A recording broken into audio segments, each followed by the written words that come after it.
အာလုံးတို့မှကင်းဝေးကြပါစေတဗ္ဗဒုက္ခပိစုံဗန္တန္တရဏတံသောဘဝချမ်းသာဒုက္ခတို့နဲ့ပြည့်စုံနိုင်ကြပါစေယခုကဲ့သို့ညချအချိန်ဓမ္မသဘင်ပွဲကောင်းမှုပြုလုပ်ကြကုန်သောကျွေးတန်လင်းဆရာတော်နှင့်တကဝကောင်းမှုအတူပြုကြကုန်သောဓမ္မမောင်နှမအားလုံးတို့ဤကိုယ်တွင်ကိုယ်ပါဏဌာနအိမ်တွင်အိမ်ပါဏဌာနကျောင်းတွင်ကျောင်းပါဏဌာနလုပ်ငန်းတွင်ပြင်ဏဌာနတို့၌ကြာရောက်ဆဲကြာရောက်လက်တဖြစ်ကုန်သောဘေးဆိုးရန်ဆိုးအတိတ်ဆိုးနမိတ်ဆိုးတို့သည်ယနေ့ကစကင်းစင်လွင်ပြောက်ကြကုန်ပြီလျင်ခန္ဓာ၅ပါးယုံနာ၅ပါးကိုအနိစ္စအမြဲမရှိခြင်းဒုက္ခဆင်းရဲခြင်းအနတ္တဆိုမရခြင်းတည်းဟုသောလက္ခဏာရင်၃ပါးဖြင့်စဉ်ချင်းရှုမှတ်ပွားများအားထုတ်ကြကုန်လျက်ဒုက္ခကတိန်တို့ဤကင်းခြင်းရာမှန်မြတ်နိဗ္ဗာန်ကိုလင်းမြန်စွာမျက်မှောက်ပြုလွယ်နိုင်ကြတဲ့သူတော်စင်သူတော်ကောင်းမိသားစုတွေအလုံးပဲဖြစ်ကြပါစေ။ဘုရားပြည့်စုံပြည့်ပါစေဗျာ။အာဟံဗန္တေဒီတရဏေနာတဟပင်စသီလံဓမ္မယာသာမိနှုတ်ခံကတဝါသီလံဒေထမေဗန္တေဒုတိယံပိအာဟံဗန္တေဣတရဏေနာတဟပင်စသီလံဓမ္မယာသာမိနှုတ်ခံကတဝါသီလံဒေထမေဗန္တေတတိယံပိအာဟံဗန္တေဣတရဏေနာတဟပင်စသီလံဓမ္မယာသာမိနှုတ်ခံကတဝါသီလံဒေထမေဗန္တေယမံဝဒာမိတံဝဒေထအာမဗန္တိနမောတတ္တဗဂဝတောအရဟတောသမ္မာသမ္ဗုဒ္ဓတ္တနမောတတ္တဗဂဝတောအရဟတောသမ္မာသမ္ဗုဒ္ဓတ္တနမောတတ္တဗဂဝတောအရဟတောသမ္မာသမ္ဗုဒ္ဓတ္တနမောတတ္တဗဂဝတောအရဟတောသမ္မာသမ္ဗုဒ္ဓတ္တဗုဒ္ဓံတရဏံဂစ္ဆာမိဓမ္မံတရဏံဂစ္ဆာမိသံဃံတရဏံဂစ္ဆာမိဗုဒ္ဓံတရဏံဂစ္ဆာမိဓမ္မံတရဏံဂစ္ဆာမိသံဃံတရဏံဂစ္ဆာမိဤလူဘဝအယတောတိဗုဒ္ဓဘုရားဤဂုံကိုဤယုံကြည်မြတ်တို့လက်ဆုံးမိုးကားရှိခိုးပါ၏ဤလူဘဝအယတော်သည်တရားတော်မြတ်ဤဂုံကို၏ယုံကြည်မြတ်တို့လက်ဆုံးမိုးကားရှိခိုးပါ၏ဤလူဘဝ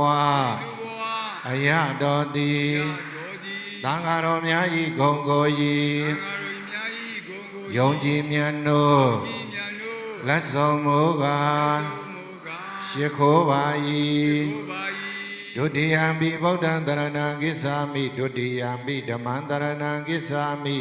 ဒုတိယံပိသံဃံတရဏံဂစ္ဆာမိဒုတိယံပိဗုဒ္ဓံတရဏံဂစ္ဆာမိဒုတိယံပိဓမ္မံတရဏံဂစ္ဆာမိ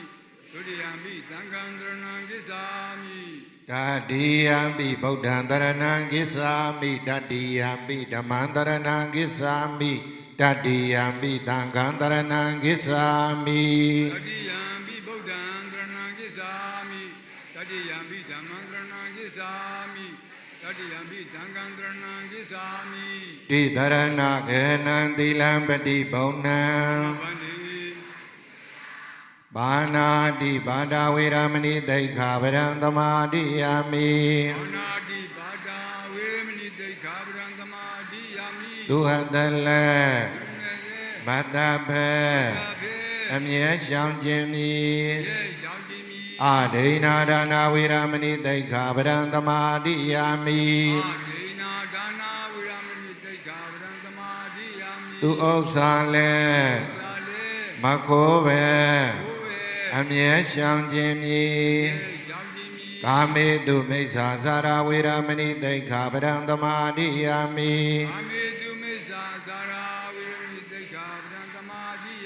ကာမဂုဏ်လည်းမမာပဲအမြဲရှောင်ခြင်းမြည်မုဒ္ဒဝါဒဝေရမဏိတိခာပဒံသမာဓိယာမိ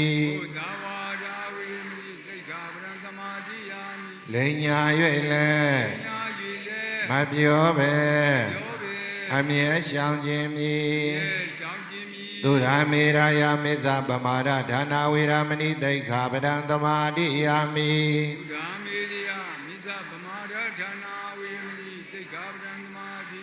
သေအယလည်းမတောပဲအမြဲရှောင်ခြင်းမြည်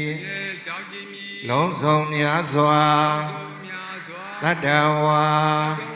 ချမ်းသာကိုယ်စိတ်မြဲပါစေတတ္တဝါဟုတ၍တရားတွေ့ချမ်းမြေ့သာယာရှိပါစေတတ္တဝါအမြမြတ်တရားနာကြားနိုင်ကြပါစေတတ္တဝါအမြမြတ်တရားခိုးနာနိုင်ကြပါစေဣဒံမေတိလံဣဒံမေဒါနံဣဒံမေဘာဝနံဘောဓိညာဏတ္တပစ္စယောဟောတုဣဒရဏေနတဟပင်စသီလံဓမ္မတတုကံကတ္တဝါအဘမတေနသံပါတိထာ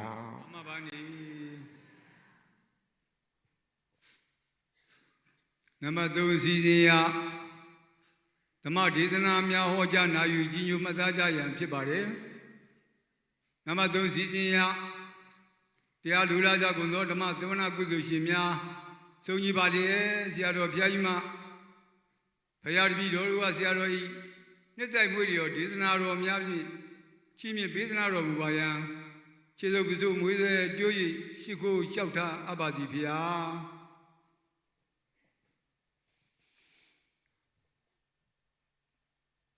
ဓမ္မသဘင်စတင်ကြရအောင်ဓမ္မဂတိကဘုဇနာဟိတတရ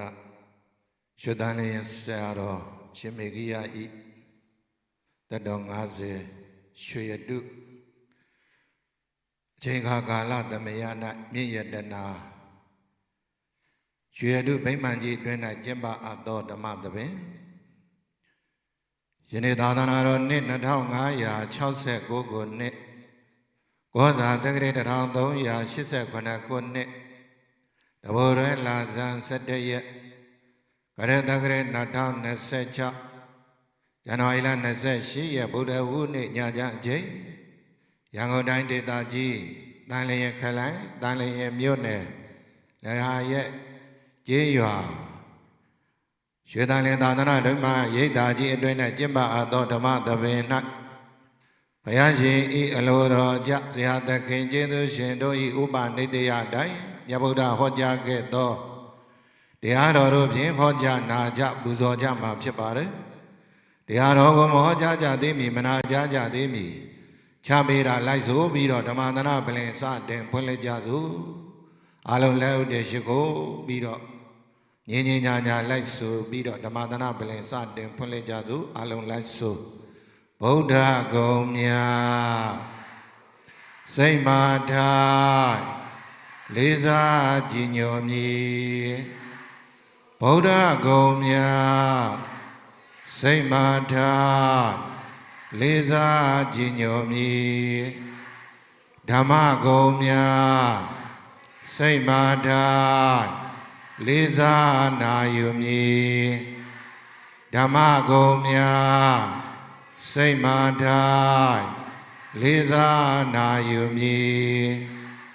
သံဃာဂုံမြတ်စိတ်မာထိုင်လေးစားကိုယ်ွယ်မြည်သံဃာဂုံမြတ်စိတ်မာထိုင်လေးစားကိုယ်ွယ်မြည်ဓ ဗုဒ္ဓရင်ခွင်ခေါ်နာဝင်အပုကင်းပါစေနှာခေါင်းပြန်စို့ဗုဒ္ဓရင်ခွင်ခေါ်နာဝင်အပုကင်းပါစေ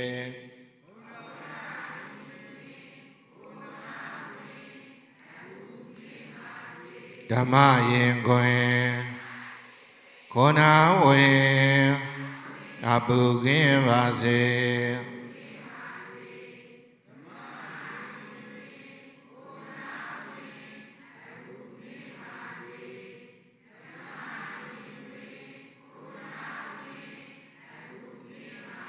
သံဃာရင်ခွင်ခေါ်နာဝင်အပုကင်းပါစေ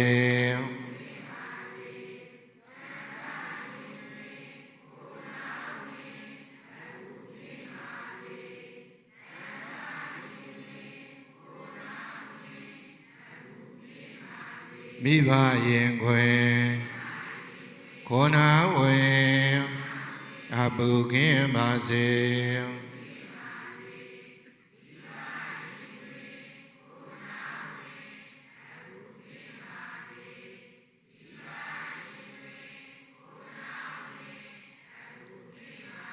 ဆရာရင်ခွင်ခေါ်နာဝင်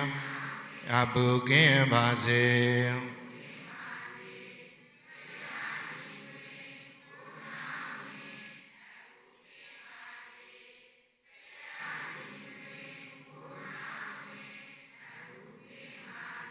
တတဝါဟုတ၍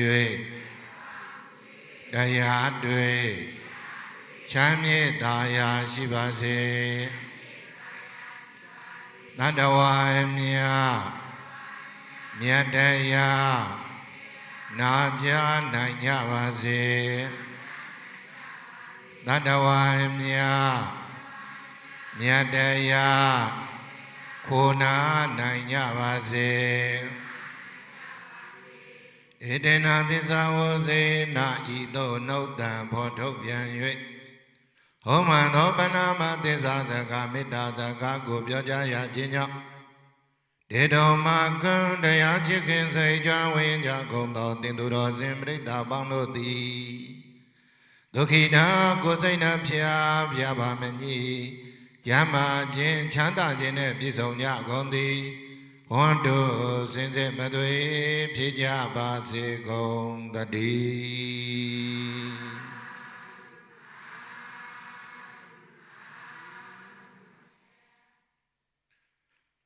တရားချစ်ခင်သူတော်စင်အားလုံးအစဉ်ပြေတဲ့အရိယာဘုဒ္ဓဖြင့်အစဉ်ပြေသလိုထိုင်ပြီးတော့တရားတော်ကိုနာကြယနေ့ကျင်းပတဲ့ဓမ္မသဘင်ကတော့ရန်ကုန်တိုင်းဒေသကြီးတန်လျက်ခရိုင်တန်လျက်မြို့နယ်လာရက်ရွာလာရက်ကျောင်းတိုင်းရွှေတန်လျက်ဓမ္မရိပ်သာကြီးအတွင်ဗုဒ္ဓဘုဇနိယပွဲတော်ရွှေတန်လျက်ဆရာတော်ဤသက်တော်50ပြည့်ရွှေရတုမင်္ဂလာနှင့်နိုင်ငံတော်မှချီးမြှင့်အပ်သောကမ္ဘာလာစရိယဘွဲ့နှင့်ဓမ္မဂတိကဘုဇနာဣဒတရဘွဲ့ရွှေတန်လျက်ဆရာတော်ရှင်မေဂိယအားထပ်ဆင့်ချီးကျူးပူဇော်ပွဲမြင့်ရတနာရွှေရုဗိမာန်ကြီးရေစက်ချပွဲသိက္ခာတနုတော်မင်္ဂလာပွဲ၌ညီတော်မောင်ဖြစ်သောရွှေတန်လင်းဆရာတော်အားချီးမြှောက်သောအပြင်ယနေ့ညဘုံဘုံတို့ဟောကြားပေးမဲ့တရားကလူဘဝရဲ့ဂုဏ်ကြီးတရားတော်လူဘဝရဲ့ဂုဏ်ကြီးတရားတော်ကိုဟောကြားပေးမှာဖြစ်တယ်တို့တရားတော်ဤမတ္တိလူရှင်များကတော့ရွှေတန်လင်းဆရာတော်ဤခမည်းတော်ဝတ္တင်အေးမေတော်တော်မြင့်မိသားစုတို့မှမတ္တိလှူဒန်းပြီးတော့ခொနည်းသားသမီးကောင်းမှုအဖြစ်လှူဒန်းတဲ့ကုသိုလ်ပွဲဖြစ်ပါတယ်အဲ့တော့ယနေ့မတ္တိလူရှင်များနဲ့အတူကြွားလာကြတဲ့ဓမ္မမောင်နှမအားလုံးရွှေတန်လင်းဆရာတော်နဲ့တကဝသာသနာပြုနေကြတဲ့ဓမ္မမောင်နှမအားလုံးဤကုသိုလ်တွေကြောင့်ပိစုပန်တန္တရာနတန်သောဘဝအေးချမ်းကြပါစေလို့မေတ္တာတရားရှင်းထားပြီးတော့ဘုန်းဘုန်းတို့ဒီညဟောမဲ့တရားကလူဘဝရဲ့ဂုဏ်ကြီးတရားတော်ဘိသိက်အားလုံးပြန်ပြောကြည့်ဗာတရားလေလူဘဝမှာအရေးကြီးတဲ့အချက်တွေရှိတယ်အဲ့ဒီအချက်တွေကဘာလဲဆိုလို့ရှိရင်လူတွေဟာ လူရန်လို့ဖြစ်လာရင်လူတယောက်မှာဂုဏ်ရှိဖို့အဲ့ဒါသိရေးကြည့်တယ်အဲ့တော့ယနေ့ရွှေတန်းလင်းဆရာတော်ကနိုင်ငံတော်ကချင်းပြင်းတဲ့ဘုန်းတော်အရေးကြီးတဲ့ဘုန်းတော်ဓမ္မဂတိကတွေမှာအရေးကြီးတဲ့ဘွဲ့တစ်ခုသူရရှိသွားတယ်အဲ့ဒါကဘာလဲဆိုတော့ဓမ္မဂတိကဘုဇနာဟိတဒရဘွဲ့အဲ့တော့ဒီဘွဲ့ကိုရရှိတယ်ဆိုတာဘုန်းတော်ဓမ္မဂတိကတွေအတွက်ကတော့ပြိတ္တိအကယ်ဒမီရတယ်လို့ပဲလောကမှာတရုပ်ဆောင်နေတဲ့မင်းသားမင်းသမီးတွေအကယ်ဒမီရသွားပြီဆိုရင်အဲ့ဒီအကယ်ဒမီရသွားတဲ့မင်းသားမင်းသမီးကိုအားလုံးကတည်သွားကြတယ်လို့အာယုံဆိုင်သွားတယ်လို့ပဲအခုလည်းပြိတ္တိရွှေတန်းလင်းဆရာတော်ကဓမ္မအကယ်ဒမီတဲ့ဘာအကယ်ဒမီလဲအဲ့ဒါဓမ္မဂတိကဘုဇနာဟိတဒရဘွဲ့ရသွားတာအဲ့ဒီဘွဲ့ကဘာလဲဆိုတော့ဓမ္မဆိုတာတရားဓမ္မဆိုတာဘာလဲကတိကဆိုတာဆရာကတိကဆိုတာဘာလဲဓမ္မဂတိကဟိတဆိုတာကဓမ္မဂတိကဘဟုဆိုတာကများစွာဘဟုဆိုတာကဘာလဲဓမ္မဂတိကဘဟုဇနာဟိတဒရဆိုတာများစွာသောဘုသူတ္တတွေရှိပြီးတော့လူအများကိုတရားတွေကိုနားလည်အောင်ဟောပေးနိုင်တယ်ဆိုတာဇနဆိုတာလူဟိတဒရဆိုတာအကျိုးစီးပွားအဲ့ဒီစကားကိုအဖြောင့်ပြန်ကြည့်မယ်ဆိုရင်ဖိတ်တဲ့လူသားတွေကိုဝိနည်းတွေကိုတရားတွေကိုနားလည်အောင်ဟောပြနိုင်လို့နားလေသဘောပေါက်တဲ့တရားတွေကိုပြောပြနိုင်တဲ့စွမ်းရည်ရှိလို့နိုင်ငံတော်ကနေပြီးတော့ဒီဓမ္မဂတိကဘုဇနာဟိတဒရဆိုတဲ့ဘွဲကိုချီးမြှင့်လိုက်တာပဲအဲ့တော့ဒီဘွဲရဖို့ဆိုတာအမှန်တမ်းခက်ရင်တယ်ဘာကြောင့်ခက်ရင်လဲဆိုလို့ရှိရင်ဘုန်းဘုန်းတို့မြန်မာနိုင်ငံမှာဒီဘွဲတွေကကဘာကအထိပေးတာဆိုတော့ကဘာသာသနာပြုတဲ့ပုဂ္ဂိုလ်တွေပါပေးတာဆိုတော့မြန်မာနဲ့အတူကဘာမှာဘုန်းဘုန်းတို့ဒီဘွဲတွေပေးတာကတစ်နှစ်ကိုအများဆုံး2ပါး3ပါးဒီလောက်ပဲပေးတယ်အဲ့ဒီထဲမှာကိုရွှေတန်းလင်းရဲ့ရှင်မေကြီးကပါသွားတာပေါ့ပေးလိုက်ဒီဘွဲဟာတကယ်ကိုတန်ဖိုးရှိတဲ့ဘွဲတစ်ဘွဲရသွားတာဖြစ်တယ်တကယ်တရားဟောနေတာလည်းဖြစ်ရမယ်ဝိနည်းအများတွေကိုတရားချီးမြှင့်တဲ့ပုဂ္ဂိုလ်လည်းဖြစ်ရမယ်ဟောတော်လည်းပဲဝိနည်းအများနားလည်နိုင်တဲ့တရားတွေကိုဟောနိုင်တဲ့ပုဂ္ဂိုလ်ဖြစ်ရမယ်တရားပွဲပေါင်းများစွာဟောထားပြီးသားဖြစ်ရမယ်အဲ့ဒီလိုအကျဉ်းချင်းအခါခါနိုင်ငံတော်ကနေပြီးတော့ကျောင်းမှာလာပြီးတော့စစ်ဆေးမှုတွေလုပ်တယ်အားလုံးစစ်ဆေးမှုတွေလုပ်ပြီးတော့ဘဝတစ်လျှောက်လုံးအတွက်ချက်ကင်လိုက်တယ်သေချာပြီဆိုကမှပေးတဲ့ဘွဲဆိုတော့ပေးတဲ့အင်မတန်တန်ဖိုးရှိတဲ့ဘွဲကိုသူ့ရဲ့ရွှေရတုသက်50မှာသူရသွားတယ်အင်မတန်မှအကျိုးရှိတဲ့ဘွဲတစ်ခုရသွားတယ်အဲ့ဒီဘွဲကိုလည်းဘုံဘုံတို့ညီတော်မောင်ကိုသူကသက်50ဆိုတော့ဘုံဘုံတို့က58ဆိုတော့သူရဲ့8နှစ်ကြီးအဲ့တော့အခုသူတိဆောက်ထားတဲ့ရိပ်သာတွေအခုရိပ်သာ2ခုရှိတယ်လို့ပြောတယ်ဒီရိပ်သာကြီးအရင်ကကောင်းတာဘုံဘုံမှလည်းရိပ်သာ8ခုရှိတယ်ဘုံဘုံတိုင်းနဲ့ပြည်နယ်တွေမှာစောက်ထားတာအဲ့တော့ဘုံဘုံလာရတဲ့ခရီးကကြီးတော့အဖြစ်မောင်လည်းမောင်နေပြီးတော့အော်ငါညီရနေရတဲဝေးပါလားဗောသို့ပေမဲ့လို့ဖေးတိုင်းဒီရောက်တဲ့ကသူစောက်ထားတာတွေကဘုံဘုံတို့တော့အတုပြန်ယူရမယ်ပုံရှိတယ် idea သိကောင်းတယ်သူကနော်လူတယောက်ကအဲ့ဒီလို idea ကောင်းကောင်းနဲ့စောက်တတ်ဖို့လိုပါတယ်ကဲအဲ့တော့ဖေးတိုင်းယနေ့ကျန်တဲ့မြင့်ရတနာဗိမာန်ကြီးလည်းသူ့ရွှေရတုအသက်50မှာဒါရည်စက်ချမယ်အဲ့တော့ကောင်းမှုတွေစုံပြီးတော့ပြုတဲ့ဘွဲဆိုတော့တစ်ချက်ခုတ်လိုက်တာနဲ့သူက5ချက်လောက်ကိုပြီးသွားမယ်ဘွဲပဲเนาะအဲ့တော့အဲ့ဒီထဲမှာဘုံဘုံကဘာကိုရည်ရွယ်ပြီးတော့ဘာကိုအဓိကထားပြီးတော့ဟောကျင်တယ်ဆိုမေးရင်သူလည်းဓမ္မဂတိကဘုံဘုံတို့လည်းဓမ္မဂတိကဘုံဘုံက2ဘွဲရပါပြီအခုသူရတဲ့ဘွဲဓမ္မဂတိကဘွဲနောက်တစ်ဘွဲမဟာဓမ္မဂတိကဘွဲအဲ့2ဘွဲကိုဘုံဘုံကရထားပြီးပြီအဲ့တော့ဘုံဘုံတို့ဓမ္မဂတိကချင်းချင်းဆိုတော့ဓမ္မဂတိကဘွဲကိုပဲချီးကျူးပြီးတော့ပြောကြရအောင်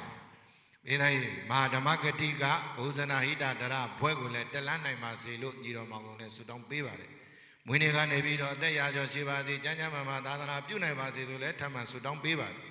ကဲအဲ့တော့ယနေ့သူ့ကိုချီးမြှောက်သောအပြင်ဘုံဘုံတို့ဟောကြားပေးမဲ့တရားကလူဘဝရဲ့ဂုဏ်ကြီးတရားတော်အားလုံးပြောကြည့်ပါနဲ့လေသရိရတကုဏနိသဒုရမေသန္ဒမန္တရံသရိရတကုဏနိသဒုရမေသန္ဒမန္တရံ တရိတာခန္ဓာဝိတံတိကပ္ပထာယိနောဂုဏတရိရတခန္ဓာကိုယ်ကြီးဤ၎င်းဂုဏိသခန္ဓာကိုယ်ကြီးကိုအမိပြု၍ရအပ်သောဂုဏ်တို့သည်၎င်းအာရဏံကွဲပြားခြားနာသည်စေအစ္ဆန္ဒစင်စစ်ဒုရံတခုနတခုမတူအလံဝေးကွာလာပါပေကုန်၏ဒါရီရာဟရိခန္ဓာကိုယ်ကြီးသည်ခန္ဓာဝိသိတံပြည့်ချင်းသဘောတရားရှိသည်ဖြစ်ပါပေ၏ဂုဏထိုလောကီလောကုတ္တရာဂုဏ်တို့သည်ကကပ္ပထာယိနောကပ္ပဆုံးအောင်တည်တတ်သောသဘောရှိပါပေ၏တဲ့ဒီနေရာလေးဘုံဘုံတို့သိချာနားထောင်ရအောင်မိသား၏ဓမ္မနှစ်ခုခွဲပြောထားတယ်ဘာခွဲပြောထားလဲဆိုတော့လူရဲ့ဂုံရဲ့အလုံးပြောပါတယ်လေ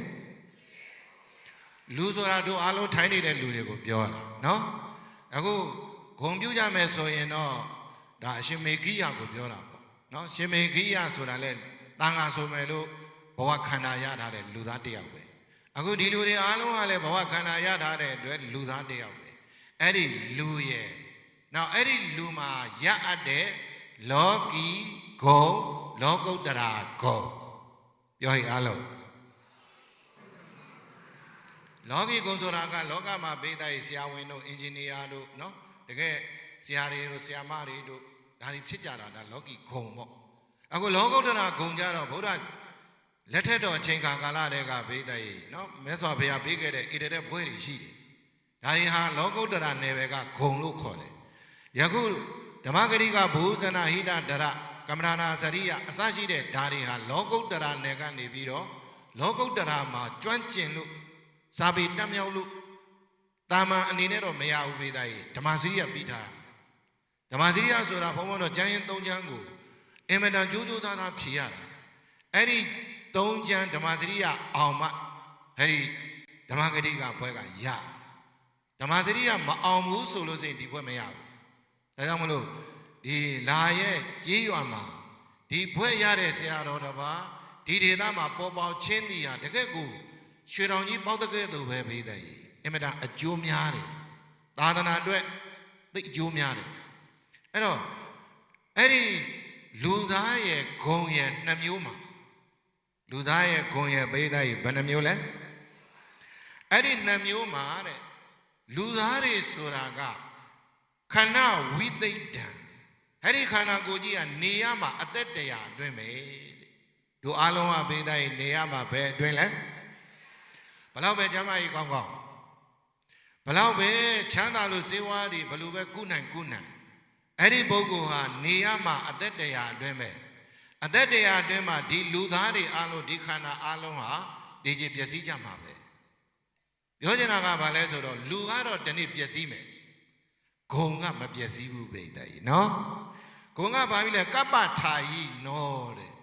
ကဘာဆုံးသည့်တိုင်အောင်အဲ့ဒီဂုံကတည်တယ်တဲ့ဟုတ်လားနော်ဘုံဘုံတို့မြတ်စွာဘုရားကိုကြည်လိုက်မြတ်စွာဘုရားတကယ်ကိုတော်မြတ်ကြီးကအခုပြိဋိဘံသာသနာနှစ်ပေါင်း2500ကျော်သွားပြီဒီနေ့ဒီမြတ်စွာဘုရားဒီဟုသောသီလဂုံသမာဓိဂုံတွေဒီနေ့ဒီတို့အားလုံးရဲ့ပါးစပ်ပြားမှာရှိမနေဘူးလားလူလို့ဆိုတဲ့ခန္ဓာကြီးကတော့ရှိသေးလားဘာရှိနေတယ်လဲဂုံရှိနေတယ်အဲ့ဒါကိုပြောတာနော်လူတွေသေသွားတော့လည်းပဲဂုံကြံခဲ့တယ်ပဲယခုဒီမှာဓမ္မဂရိကဘုဇနာဟိတဒရဘွဲကြီးဟာသာသနာသမိုင်းမှာသူ့ရဲ့သမိုင်းမှာအင်မတန်ကောင်းသွားတယ်တကယ်တန်ဖိုးရှိတဲ့ဘွဲကြီးတစ်ဘွဲရသွားတယ်အဲ့ဒီဘွဲရတဲ့ပုဂ္ဂိုလ်တွေဟာတနေ့နေ့တစ်ချိန်ချိန်တော့သေသွားကြမှာပဲသို့မဲ့လူတွေသာသေသွားတယ်ဂုံကြံခဲ့မယ်လူတွေသာသေသွားမယ်ဘာကြံခဲ့သမိုင်းကြံတော့နော်အခုမြတ်စွာဘုရားကိုကြည်ပေးလိုက်ဒီနေ့ဒီချိန်လေးမြတ်စွာဘုရားရဲ့ကြော်ကြားလာတဲ့ဂုံတွေရှိနေတယ်ဘုရားကနှစ်ပေါင်း2000ကျော်သွားပြီအဲ့ဒီယုတ်ခန္ဓာကပြန်တော်မူသွားတာပြိဋိဘံဆံသွားတာအဲ့ဒီလိုပဲရှင်သာရိပုတ္တရာတို့ရှင်မောက္ကလန်တို့လည်းပဲပေးတဲ့နော်အားလုံးဟာပြိဋိဘံဆံသွားကြပြီမရှိတော့ဘူးသို့ပေမဲ့လို့ရှင်သာရိပုတ္တရာတို့ရှင်မောက္ကလန်တို့ဆိုတာဒီနေ့ဒီချိန်ဒီဂုံတွေရှိမနေဘူးလားလူသေးသွားတော့လည်းပဲဂုံမသေးဘူးဟုတ်လားသူ့ရဲ့ဂုံတိတ်ခါပေါ့လူတယောက်ရဲ့ဂုံတိတ်ခါအဲ့ဒါကထင်ဟပ်နေတယ်နောက်ပေးတဲ့ ဘုန်းတို့မြတ်စွာဘုရားရှိတော်ကကျောင်းအမကြီးဝိတာခါတို့ကျောင်းတကာကြီးအနာတပိန်တို့ရောရှိသေးလား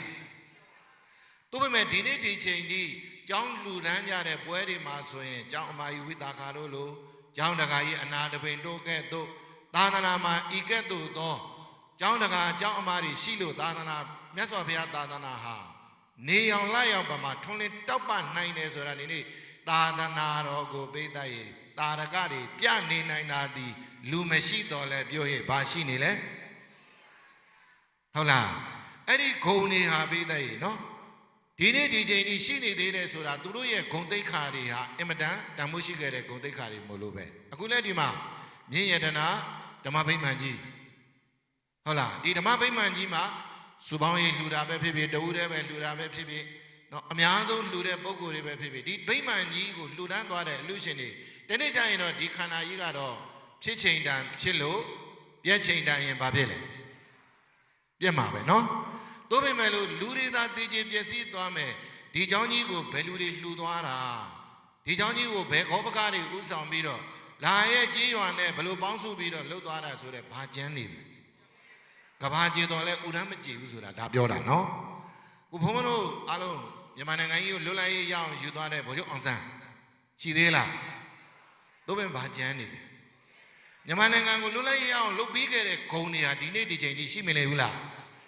အဲ့ဒါကိုပြောတာလူသားသိရင်သိသွားမယ်ဒီခန္ဓာကတော့တနေ့ကြလို့စိတ်ရင်အသက်တရားအတွင်းမှာတို့အားလုံးကသိချင်ပျက်စီးရမှာဖြစ်တယ်အဲ့ဒါကိုပြောတာခဏဝိသိဒံဒါရီတံဟဲ့ဒီခန္ဓာကိုယ်ကြီးဒီခဏဝိသိဒံအသက်တရားအတွင်းမှာပျက်စီး냐တော်လဲပဲခုနာဂုံတို့ဒီကပ္ပတာကြီးနော်ကဘာတီတဲ့ရွေ့ကိုတီနိုင်တဲ့ဂုံတွေပါပဲတဲ့ပေတိုင်နော်ကဘာချင်းအောင်ကိုတီသွားနိုင်တယ်ဆိုတော့ပေတိုင်လူတယောက်မှာဂုံဟာအရင်အရေးကြီးတယ်ပေါ့အရေးမကြီးဘူးလားအခုဆိုကြပါစို့ဒီနေရာကြီးကစောစောကညီတော်မောင်သူလိုက်ပြတဲ့အကြောင်းဒီနေရာကြီးကအရင်တော့ကစာသင်တိုင်းကြီးအဲ့ဒီစာသင်တိုင်းကြီးဆိုတဲ့ဂုံကဒီနေ့ဒီရှိနေသေးတယ်တို့ပေမဲ့ဒီစာသင်တိုင်းတီထောင်တဲ့ဆရာတော်ကတော့မရှိတော့ဟုတ်လားတို့ပေမဲ့လို့ဘာရှိနေလဲဂုံရှိနေတယ်ဒီเจ้าကြီးတွေကိုဒီလိုတွေတိဆောက်သွားတယ်ဒီလိုတွေလှူဒန်းသွားတယ်ဒီဆရာတော်ဥဆောင်ပြီးတော့ဒီလိုနော်သူပြောတယ်စောတော်က25နှစ်တုန်းကသူပြောခဲ့သူလုပ်ခဲ့တဲ့ငွေရတုကြောင့်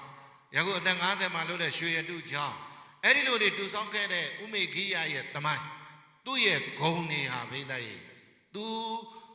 တက်တန်းစီနေသွားပြီးတော့မရှိတော့ဘူးဆိုရင်တော့မှလူသားပျောက်ကွယ်သွားလိမ့်မယ်ဂုံတွေကတော့မရှိပါလားရှိတာအဲ့ဒါကိုပြောတာနော်ဟဲ့ဒီခန္ဓာကိုယ်ကတော့ပျက်စီးတတ်တဲ့ခန္ဓာကိုယ်ဖြစ်တဲ့အတွက်တနေ့ကျရင်တော့ပျက်စီးမှာပဲတဲ့တို့ပေမဲ့လို့ဂုံတွေကတော့ကဘာချင်းသည့်အထိနောင်အစင်အဆက်ကိုတပည့်တွေရဲ့အစင်ဆက်ဗဇာပြားမှာရှိနေမယ်ဒကာတော်မတွေရဲ့အစင်ဆက်ဗဇာပြားမှာရှိနေမယ်အဲ့ဒါဟာသူစူးစမ်းခဲ့တော့သူ့ရဲ့ဂုံတွေပဲဟုတ်လားသူတင်လားဆိုတော့ဘုန်းဘုန်းတို့ယခုတရားနာနေတဲ့ပရိသတ်တွေလည်းကြည်ကိုယ်အိမ်မှာဆိုရင်ကိုယ်ဒီကိုယ့်ရဲ့တမိုင်းတစ်ခုကောင်းရမယ်ကိုရွာမှာဆိုရင်လည်းကိုဒေသမှာဆိုရင်လည်းကိုဒီခြေအကောင်းတစ်ခုချခဲ့နိုင်ရမယ်အဲ့ဒါဘာလဲဆိုလူတယောက်ရဲ့ဂုံပဲတချို့ပိသားကြီးနယ်မြေဒေသမှာဒီနေ့ဒီချိန်ထိမိလို့မရတဲ့နာမည်တွေရှိတယ်နော်ရန်ကျိုးရွာကျိုးသာသနာကျိုးဘာသာကျိုးဆောင်ရွက်သွားတဲ့လူတွေရှိတယ်အဲ့ဒီပုဂ္ဂိုလ်တွေရဲ့ဂုံတိတ်ခါဟာဒီနေ့ဒီချိန်ထိထင်ဟပ်ပြီးတော့ရှိနေတယ်အဲ့ဒါသူတရားရဲ့သူ့ရဲ့အင်မတန်အတူယူစရာကောင်းတဲ့ဂုံတွေပဲအိမ်တိမ်မှာလည်းဒီလိုပဲအဖေပဲဖြစ်ဖြစ်အမေပဲဖြစ်ဖြစ်သားသမီးတွေအတွက်အတူယူစရာဘာတွေရှိရဂုံတွေရှိရဟုတ်လားဟိုအရက်တော့တဲ့ဂုံမျိုးကိုသွားယူလို့မရဘူးဟုတ်လားချဲထုတ်တတ်တဲ့ဂုံမျိုးဖဲရက်တတ်တဲ့ဂုံမျိုးဒါကဂုံမဟုတ်ဘူး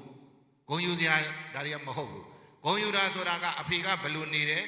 ရက်နဲ့ရွာနဲ့ဘယ်လိုဥဆောင်မှုရှိတယ်ရကျိုးရွာကျိုးသာသနာကျိုးကိုဘယ်လိုဆောင်ရွက်သွားတယ်ဆိုတာအဲ့ဒါလူတယောက်ရဲ့ကောင်းတဲ့ဂုံတွေပဲအဲ့ဒီဂုံမျိုးမှာမိသားစုတစ်ခုမှလည်းမရှိသင့်ဘူးလားဒေသတစ်ခုမှရောမရှိသင့်ဘူးလားယခုလိုသာသနာပြုတဲ့နေရာကြီးတွေမှာပို့လို့တော့မရှိသင့်ဘူးလားဒါကြောင့်မလို့ပိသားရေနော်လူတယောက်ဟာအဲ့ဒီဂုံတွေကြောင့်တန်ဖိုးရှိတာပဲလူဟာစားဝတ်နေရေးအတွက်အစဉ်လဲပြေးရမယ်ရှာဖွေတတ်ရမယ်သို့မဟုတ်စားဝတ်နေရေးတွေအစဉ်ပြေအောင်လုပ်တတ်ရုံနဲ့မဟုတ်ဘဲနဲ့ဒါနသီလဘာဝနာဆိုတဲ့ကုသိုလ်ရေးတွေမှာလည်းပဲလုပ်နိုင်တဲ့ဂုဏ်ဤတတ္တိတွေလှူနိုင်တဲ့ဂုဏ်ဤတတ္တိတွေရှိရမယ်တ တရားတွေနာနိုင်ရမယ်တရားတွေအထုတ်နိုင်ရမယ်အဲ့ဒါလူဘဝရဲ့အနှစ်ပဲပြည်တယ်ဟုတ်လားလူဘဝရဲ့အနှစ်ဆိုတာကနော်ချမ်းသာရောစားနိုင်တောင်းနိုင်ရောအိမ်ကောင်းရာကောင်းနဲ့ကြောင်းကောင်းကြီးနဲ့နေနိုင်ရောဒါဟာပြည်တယ်လူဘဝအနှစ်လို့လူဘဝရဲ့ဂုဏ်လို့ပြောလို့ရမလားလူဘဝဂုဏ်စားဆိုတာတန်ဃာတော်တွေဆိုရင်ဘာဖြစ်ရမလဲသီလသမာဓိပညာပြောအဲ့ဒါဂုံပဲဟုတ်လားလူတွေဆိုရင်လည်းပြည်သားလောကမှာဆိုရင်စာဝတ်နေရည်တွေအစဉ်ပြေရမယ်စာဝတ်နေရည်တွေဘာဖြစ်ရမလဲနောက်ဒါနသီလဘာဝနာကုသိုလ်တွေနဲ့ပျော်မွေ့ရမယ်ဘာတွေနဲ့ပျော်မွေ့ရမလဲနေတိများဒီလူတိုင်းရမယ်ဒါနဟုတ်လားအနည်းဆုံး၅ပါးသီလမြဲရမယ်သီလနော်ဘာဝနာ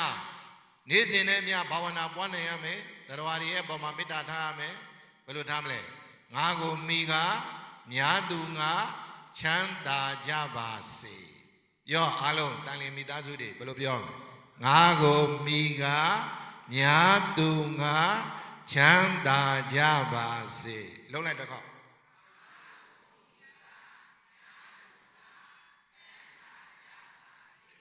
တချို့ကပေးတဲ့သူ့ကိုမှီပြီးတော့လူသားတွေကစိတ်ချမ်းသာရတယ်သူ့ကိုမှီပြီးတော့လူသားတွေဟာအကျိုးရှိတယ်တချို့ကြတော့လေသူ့ကိုမှီပြီးတော့စိတ်တွေညစ်ရတယ်စိတ်တွေဆင်းရဲရတယ်ဟုတ်လားအဲ့တော့မိမိကတရားတွေပေါ်ဘယ်လိုထားမလဲငါကိုမှီကများသူငါချမ်းသာကြပါစေငါဒီဟုသောအကြောင်းကြောင့်ငါမိသားစုစိတ်ချမ်းသာပါစေငါဒီဟုသောအကြောင်းကြောင့်ငါတို့ရွာငါတို့ရက်ွက်ငါတို့မြို့ငါတို့နိုင်ငံချမ်းသာပါစေငါကိုမြင်ပြီးတော့ဒီရက်ဒီဒေသကဝင်နေရအများတွေသုံးဖို့မြန်မာနိုင်ငံသူနိုင်ငံသားတွေကဘာသူကဘာသားတွေချမ်းသာကြပါစေဆိုတော့အဲ့ဒါဘာဝင်တာပဲအဲ့ဒါမေတ္တာလို့ခေါ်တယ်ပေးတယ်နော်ဘာလို့ခေါ်လဲမေတ္တာကရေနဲ့တူတယ်မေတ္တာကဘာလဲတူရေကဘယ်သဘောရှိ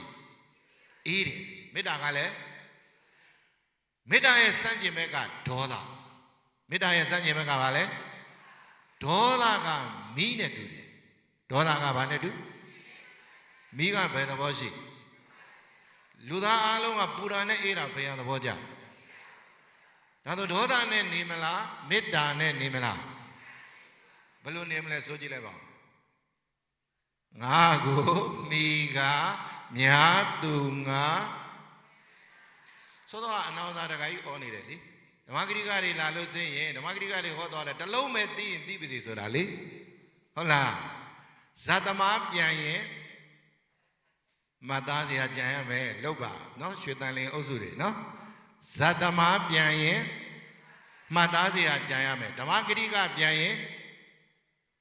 ကာထကြရမှာလားတရားကြံရမယ်ဘာကြံကျင်သေးလို့ခင်ဗျာဓမ္မဂရိကတွေပြန်သွားရင်ဘာကြံရမယ်ဇာတမပြန်ရင်မသားစရာကြံရမယ်ဇက်လာကသွားတယ်နော်ဘာဒီမသားစရာတွေပြေးသွားတယ်လေအဲ့ဒါကြံရမယ်ဇာတမပြန်ရင်မသားစရာကြံရမယ်ဓမ္မဂရိကတွေပြန်ရင်အဲ့တရားကြံစေစို့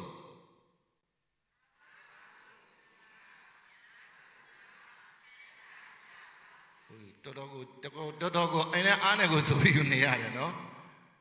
အခုပေးနေတာကဘုံဘုံတို့ကနော်တကယ်နော်ဒီပူဇော်ပွဲကြီးကိုအမေပြုပြီးတော့နော်ကုသိုလ်တွေရစေဖို့မှတ်သားစရာတွေရစေဖို့ဘုသူတ္တတွေရစေဖို့ဓမ္မအလှူကြီးပေးနေတာနော်ပြောတော့ဓမ္မဒါနသဗ္ဗဒါနဓမ္မဒါနဇိနာတိအလှူတကအလှူပဲလူမြတ်ဆုံးအနောက်စာကိုအရင်မေးပါဦးမယ်အဲ့အလှူတကအလှူနော်တရားအလှူမြတ်ဆုံးဆိုတာဘာဖြစ်လို့မြတ်တယ်ပြောတယ်မသိဘူးသူလည်းအော်ကျင်လို့သာဟောနေတာနော်သူများအော်လို့သာဟောတာအလှူတကအလှူထဲမှာတရားအလှူသည်သာအမြတ်ဆုံးဆိုတာကအတိညာပေးလို့ပြောတာဘာပေးလို့လဲကြာစံချက်တိုက်လို့ဟုတ်သလားအဲ့တော့ကြာစံချက်ကတောက်ရင်ကုန်သွားပြီလေပြီးသွားပြီမလားစားပြီးသွားပြီမမြင်ရဘူးဟုတ်လားနော်အစားတောက်တစ်ခုကပေးတိုင်းစားနေတဲ့အချိန်သာမြင်ရတာစားပြီးတဲ့လူတယောက်ကိုနော်သူစားပြီးလားမစားပြီးလားမသိတော့ဘူးလေဟုတ်တယ်မလားအိမ်သာကထွက်လာတဲ့လူတယောက်ကိုမေးမိတယ်လို့အမေးမှားသွားတာအိမ်သာကထွက်လာတဲ့လူတယောက်ကိုစားပြီးလားလို့သွားမေးတာလေအဲ့တော့ဘယ်လိုပြောရမှမသိပြည့်တယ်ဟုတ်လားအဲ့တော့အစားတောက်ဆိုတာကစားပြီးရင်ကုန်သွားတာပဲအဲ့ဒီအရာတဲ့ဒီနေ့ တရားအလူပေးတဲ့အခါမှာတရားအရသာကအရသာမှာတရားအရသာကောင်းတော့တဘာရတော့ဓမ္မရာတော့ဇိနာတိဟုတ်လားအလူတကအလူထဲမှာလည်းပဲဘယ်အလူအမြတ်ဆုံးလဲတဘာဒါနဓမ္မဒါနဇိနာတိဘာဖြစ်လို့မြတ်တယ်လဲလို့မေးရင်အတိညာပေးလို့ဘာဖြစ်လို့လဲအဲ့ဒီအတိညာကဘုံဘုံတော်ကပေးလိုက်တဲ့ဆိုတော့အခုဒီလူတွေကရမသွားဘူးလားရသွားတဲ့အတိညာကိုမေ့ပြရမှာလားမှတ်ထားတာသူများအတွက်လားကိုယ့်အတွက်လားသူ့ဘို့လားကိုယ့်ဘို့လားကိုယ့်ဘို့ပေးနေတယ်ဆိုတာကိုသိလားဟိုဒကာကြီးနဲ့ဒကာမကြီးလို့ပေါ့ဒကာကြီးကဈေးသွားတဲ့ကဒကာမကြီးကမှားတယ်နော်ဈေးရောက်ရင်တနခါလေးဝယ်ခဲ့ပါသူ့အမျိုးသားကိုမှားတာဟိုဒကာကြီးကလည်းဈေးသွားပြီးတော့မေ့နေတယ်တစ်ခေါက်နောက်တစ်ခေါက်မှားတယ်မေ့နေနောက်တစ်ခေါက်မှားတယ်သုံးခေါက်လောက်ကြာတော့စိတ်မရှိတော့ဒကာမကြီးကသူ့အတူတနခါတော့သွားဝယ်ပြီးတော့ရေချိုးပြီးတော့တနခါတွေလိမ့်ထားတာဖွေးနေအောင်အဲ့ဒီကျမှဒကာကြီးကအနာကိုလာပြီးတော့ကတ်ထိုင်တော့ဒကာမကြီးကပြန်ပြောတယ်ဗာလဲဆိုတော့အခုမှလာပြီးတော့ကတ်မထိုင်နေတဲ့တနခါတုံးဝယ်ခိုင်းတာသူ့ဘုံမှမသိအခုဒီလူတွေရောသိပြီလားဘသူ့ဘုံပြောနေတာငါတို့လည်းတနခါတုံးဝယ်ရတာသူ့ဘုံကိုယ့်ဘုံမသိမှဆိုလို့ပြောတာနော်ဟုတ်ပြီပြန်ဆိုဗါတယ်လေငါကိုမိကမြတ်သူငါချမ်းသာကြပါစေဆိုရင်အလုံး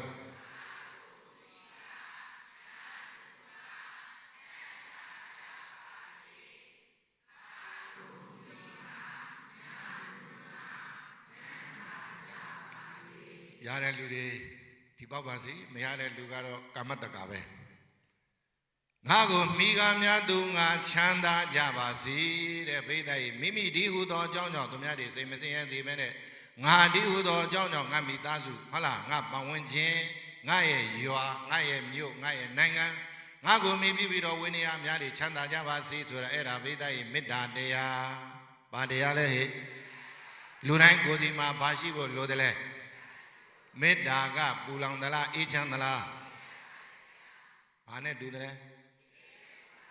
ရေနဲ့တူတဲ့မေတ္တာတရားလူတိုင်းကိုယ်စီရှိထားဖို့လိုတယ်နော်နှလုံးသားအေးတာပေါ့ပိဋကဟုတ်လားလူတွေကနှလုံးသားပူတဲ့လူကအသက်တူတယ်နော်ဒီလူတွေကအသက်တူတာအသက်တူချင်တာလားအသက်ရှည်ချင်တာလားနှလုံးသားဘာဖြစ်ရဘာနဲ့နေမလဲဘယ်လိုနေမလဲငါကိုမိကအဲ့ဒီလိုနေနိုင်တဲ့ပုဂ္ဂိုလ်ဟာဘိသိက်လူဘဝမှာတန်ဖိုးရှိတဲ့ပုဂ္ဂိုလ်အဲ့ဒါလူဘဝရဲ့ဂုဏ်ကြီးပဲဘိသိက်နော်လူဘဝမှာဒါနသီလတွေပြုတယ်ဘာဝနာတွေပွားတယ်နောက်တရားတွေနားတယ်တရားတွေအထုတ်တယ်ဒါဟာလူဘဝရဲ့ဂုဏ်ကြီးတွေပဲအဲ့တော့သာသနာတော်မှာတကယ်ကိုသီလသမာဓိပညာတရားနဲ့ပြည့်စုံလို့ဒီဘွဲတွေရတယ်ဒါတွေကသူ့ရဲ့ဂုဏ်ကြီးတွေပဲလူတွေဟာလည်းဒါနသီလတွေကောင်းမှုတွေပြုလုပ်နိုင်တယ်မိသားစုအတွက်စောင့်ဖို့နေရည်အစဉ်ပြေအောင်ရှာနိုင်တယ်ဒါလူဘွားရဲ့ဂုဏ်ကြီးပဲအဲ့ဒီဂုဏ်ကြီးတွေကလူသေးတော်လဲဂုဏ်တွေကြံခဲ့မယ်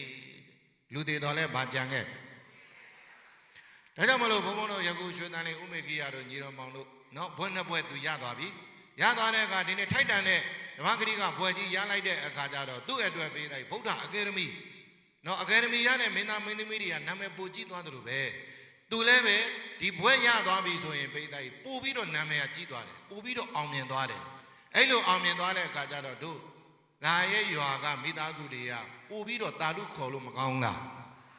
ကိုတေသားကဓမ္မဂရိကဆရာကိုတေကိုကွယ်နေတဲ့ဆရာတော်ဟာဘွဲ့ကြီးတစ်ခုရသွားပြီတကယ်ကိုဓမ္မဂရိကတွေမှာထိုက်တန်တဲ့ဘွဲ့ကြီးတစ်ဘွဲ့ရသွားပြီဆိုတော့ရရွာအနေနဲ့ဂုံယူရမှာသူ့အနေနဲ့လည်းပဲတကယ်ကိုဂုံမြောက်သွားတယ်တကယ်ဗုဒ္ဓအကယ်ဒမီရသွားတယ်သို့ပေမဲ့လို့ပိဋကဒီအရာတွေဟာမြဲတဲ့အရာတွေတော့မဟုတ်ဘူးလူသားပျက်စီးသွားရင်သွားမယ်ဒီဂုဏ်တွေကကြံခဲ့တယ်ဆိုတာလေးကိုဘုန်းဘုန်းတို့တမိုင်းကြောင်းလေးနည်းနည်းပြောပြမယ်မြတ်စွာဘုရားသခင်ကိုတော်မြတ်ကြီးတာဝတိပြည်ဇေတဝန်ကျောင်းမှာတည်သုံးပြီးတော့နေတော်မူတဲ့အချိန်မြတ်စွာဘုရားအသက်ရှိသေးတယ်ပြိဋိဘံမဆန်သေးဘူးတာဝတိပြည်ဇေတဝန်ကျောင်းဘယ်မှာလဲတာဝတိပြည်ဇေတဝန်ကျောင်းမှာမြတ်စွာဘုရားတည်သုံးပြီးတော့နေတော်မူတဲ့အခါကျတော့ပိဋကဟောတဲ့ပြောတဲ့နေရာမှာအင်မတန်တော်လို့မြတ်စွာဘုရားကဣတရက်ပေးတာဟုတ်လားမြတ်စွာဘုရားဣတရက်ပေးတဲ့နေရာမှာတရားဟောတဲ့နေရာမှာတော်တာကတော့ရှင်ပုံနာပေါ့ဒါကတော့အားလုံးသိပြီးသားဓမ္မဂရိကတွေတော်တော်များဟောတယ်ယခုဘုံဘုံတို့ပြောမှာက အမတန်ဩဝါဒပေးတဲ့နေရာတရားဟောတဲ့နေရာမှာတထိုင်နဲ့လူတွေကိုတရားသိအောင်ဟောနိုင်တဲ့လူလိုပြောမယ်ဆိုရင်တော့ကပ္ပိနရှင်ဘုရင်ဟုတ်လားသာသနာကိုရောက်သွားမယ်ဆိုပြောမယ်ဆိုရင်မဟာကပ္ပိနမထေအလုံးပြောဘယ်သူလဲမဟာကပ္ပိနမထေရဲ့တမိုင်းကြောင်းလေးရပေးတိုင်းစိတ်ဝင်စားစရာကောင်းတယ်ဘယ်လိုစိတ်ဝင်စားစရာကောင်းလဲဆိုတော့မြတ်စွာဘုရားတာဝတိပိစေတဝန်ကြောင့်တရင်သုံးပြီးတော့နေစဉ်ချိန်ခါကာလတုန်းကသူကပေးတိုင်းတမ်းမြေအုပ်ချုပ်မင်းတို့ပြီးတော့နေတဲ့အချိန်ဘုရားတရားတန်ခါယရဏသုံးပါးရဲ့ဘုရားပွင့်နေပြီဆိုတာတရားရှိနေပြီတန်ခါရှိနေပြီဆိုတဲ့ဂုံတရင်ကိုကြားပြီးတော့မြတ်စွာဘုရားရှိတဲ့တာဝတိပိစေတဝန်ကြောင့်ကိုသူနဲ့တကွနောက်ပါပရိသတ်1000ပါတယ်အဲ့ဒါမြတ်စွာဘုရားထံကိုလာခဲ့တယ်သူလာတာကပေးတိုင်းကောင်းသောလာခြင်းပဲဘယ်လိုလာခြင်းလဲယခုရွှေတန်လေးဓမ္မရိပ်သာကိုယခုတရားနာလာကြတာကောဘယ်လိုလာခြင်းလဲရှစ်တလန်း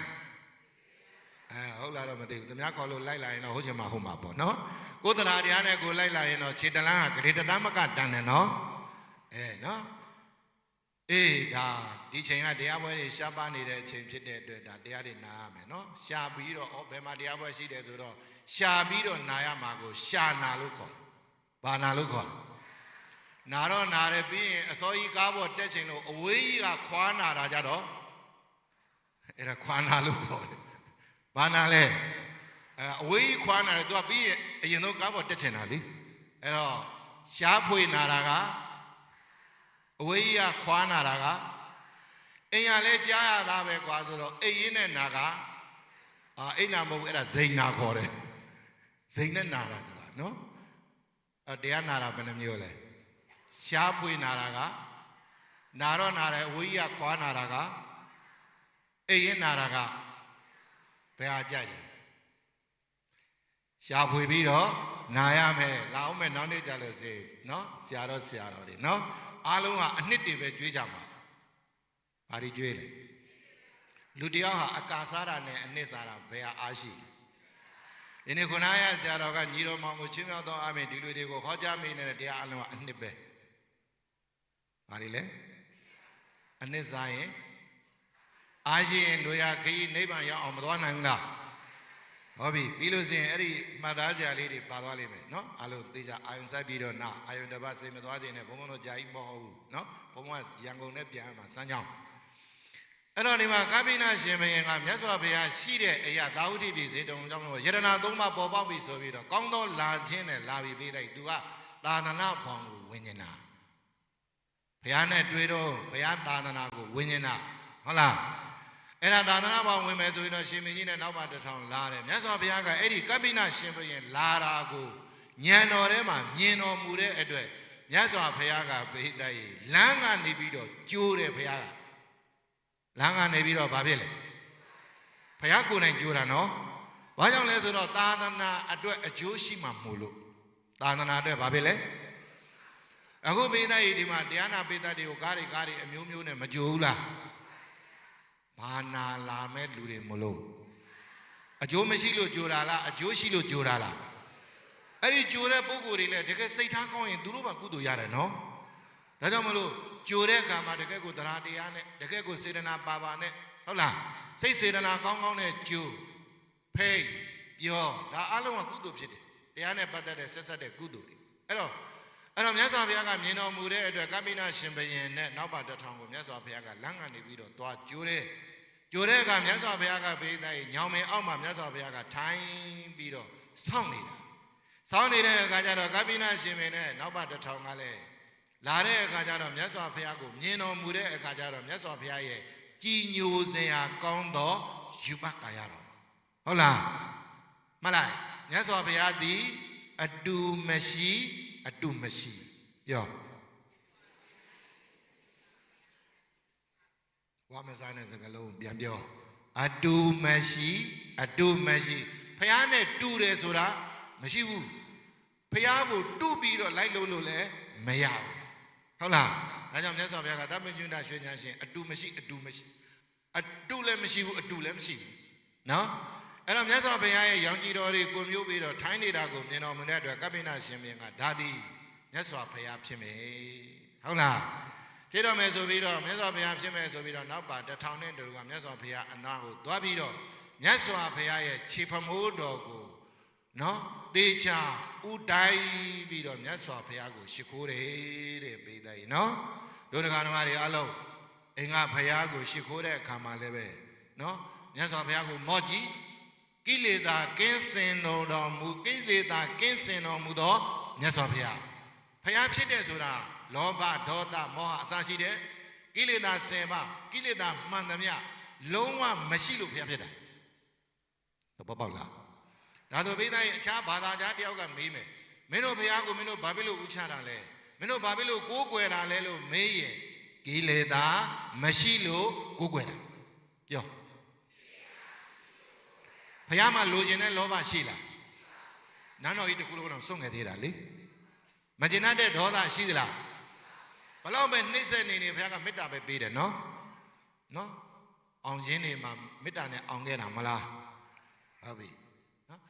မြတ်စွာဘုရားမှာတွေးဝေနေတယ်ဆိုတာလည်းမရှိဘူးဒါကြောင့်မလို့ကိလေသာမရှိလို့ဘုရားလို့ခေါ်တယ်အိန္ဒိယနိုင်ငံမှာကဒိဋ္ဌိကြီးတွေကလည်း6ယောက်ကလည်းသူတို့ကိုသူတို့ဘုရားလို့ကြွေးကြော်ထားတာနော်တော့ပေမဲ့လို့သူတို့မှာကိလေသာတွေရှိနေတယ်ဒါကြောင့်ဘုရားအစစ်မဟုတ်ဘူးအတူပဲဖြစ်မယ်ဘုန်းဘုန်းတို့ဂေါရမမြတ်စွာဘုရားကကိလေသာလုံးဝမရှိတော့တဲ့အတွက်ဝါဒနာနဲ့တကွစွန့်ထားတာဖြစ်တဲ့အတွက်မြတ်စွာဘုရားသည်ကိလေသာမရှိလို့ဘုရားဟုတ်လားအဲ့တော့ကိုကဘုရားကိုရှိခိုးတော့မယ်ကိုအိမ်ကဘုရားဖြစ်ဖြစ်အခုလိုကျောင်းကဘုရားတွေရောက်တဲ့အခါမှာဖြစ်ဖြစ်ဖိသားကြီးမြတ်စွာဘုရားကိုဘုရားရေချမ်းပန်းစီမီးတွေနဲ့ပူဇော်တော့မယ်ဆိုရင်မျက်နှာကိုတေချာကြည့်ပြီးတော့ကိလေသာကင်းစင်တော်မူသောမြတ်စွာဘုရားပြော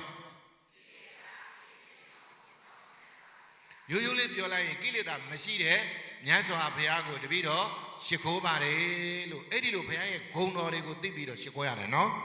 အရဟံစရှိတဲ့ဂုဏ်တော်တွေပေါ့နော်အဲ့လိုလေးရှိခိုးလိုက်မယ်ဆိုရင်ပိသားကြီးရှိခိုးတိုင်းဥချတိုင်းမှာကုသိုလ်မရဘူးလားအဲ့ဒါအကျိုးရှိတာဒါကြောင့်မလို့ကျောင်းနေလာတယ်ဆိုလို့ရှိရင်အရင်ဆုံးဘာကိုရှိခိုးလဲဘုရားကိုရှိခိုးတာပြီးမှတန်ခါကိုရှိခိုးတာနော်အဲကြောင့်ဘလောက်ပဲအရေးကြီးဘလောက်ပဲပိသားကြီးကိစ္စတွေဘလို့ပဲအရေးကြီးတာအရေးမကြီးတာဘလို့ပဲဖြစ်ဖြစ်ရောက်တာနဲ့ရောက်လျင်ဥချကုသိုလ်ရပြောဘုရားကိုလည်းဘာလုပ်ရမလဲတန်ခါကိုလည်းဘာလုပ်ရတချို့ကဥချအကောင်မှလည်းမသိဘူး तू လှုပ်ချင်ရ तू ပြောချင်ရလှုပ်ပြီးပြန်သွားရောဟုတ်လားအဲ့လိုမလုပ်ရဘူးဘေးသားကြီးကျောင်းကဘုရားရောက်လို့ဆိုရင်အရင်ဆုံးရောက်လျင်ဥချကုသိုလ်ရဆိုလိုက်ရင်အလုံးပြန်လျင်ရှိခိုးကုသိုလ်တိုးပြန်လျင်ရှိခိုးကုသိုလ်တိုးရောက်လျင်ဥချကုသိုလ်ရပြန်လျင်ရှိခိုးကုသိုလ်တိုးဘုံဘုံရေးတာတွေမှာဘုံဘုံအဲ့ဒါကိုရေးထားတယ်ဝင်လာတာနဲ့ရောက်လျင်ဥချကုသိုလ်ရဥချအလုံးပြန်လျင်ရှိခိုးကုသိုလ်တိုးပြန်ပြီဆိုတော့လေရောက်တော့ကတော့ဘုရားဥချတယ်တန်ခါဥချတယ်ပြန်လဲပြန်အောင်ဘယ်ဘောက်ကနေတိုးတော်သွားမှတော့မသိဘူးဘယ်ရောက်တော်မှလည်းမသိဘူးအဲ့လိုမလုပ်ရဘူးဘေးသားကြီးနော်ရွတ်သိမှုရှိရတယ်ဂါရဝရှိရတယ်ပြန်လျင်ဘာလို့ရှိခိုးရတယ်တပည့်တော်ပြန်တော့မယ်ဘုရားထပ်ပြီးတော့ဥချရင်ကုသိုလ်တွေထပ်မတိုးဘူးလားကန်လိုက်ဆိုရောက်လျင်ဥချကုသိုလ်ရပြန်လျင်ရှိခိုးကုသိုလ်တိုးဆိုဟဲ့အလုံး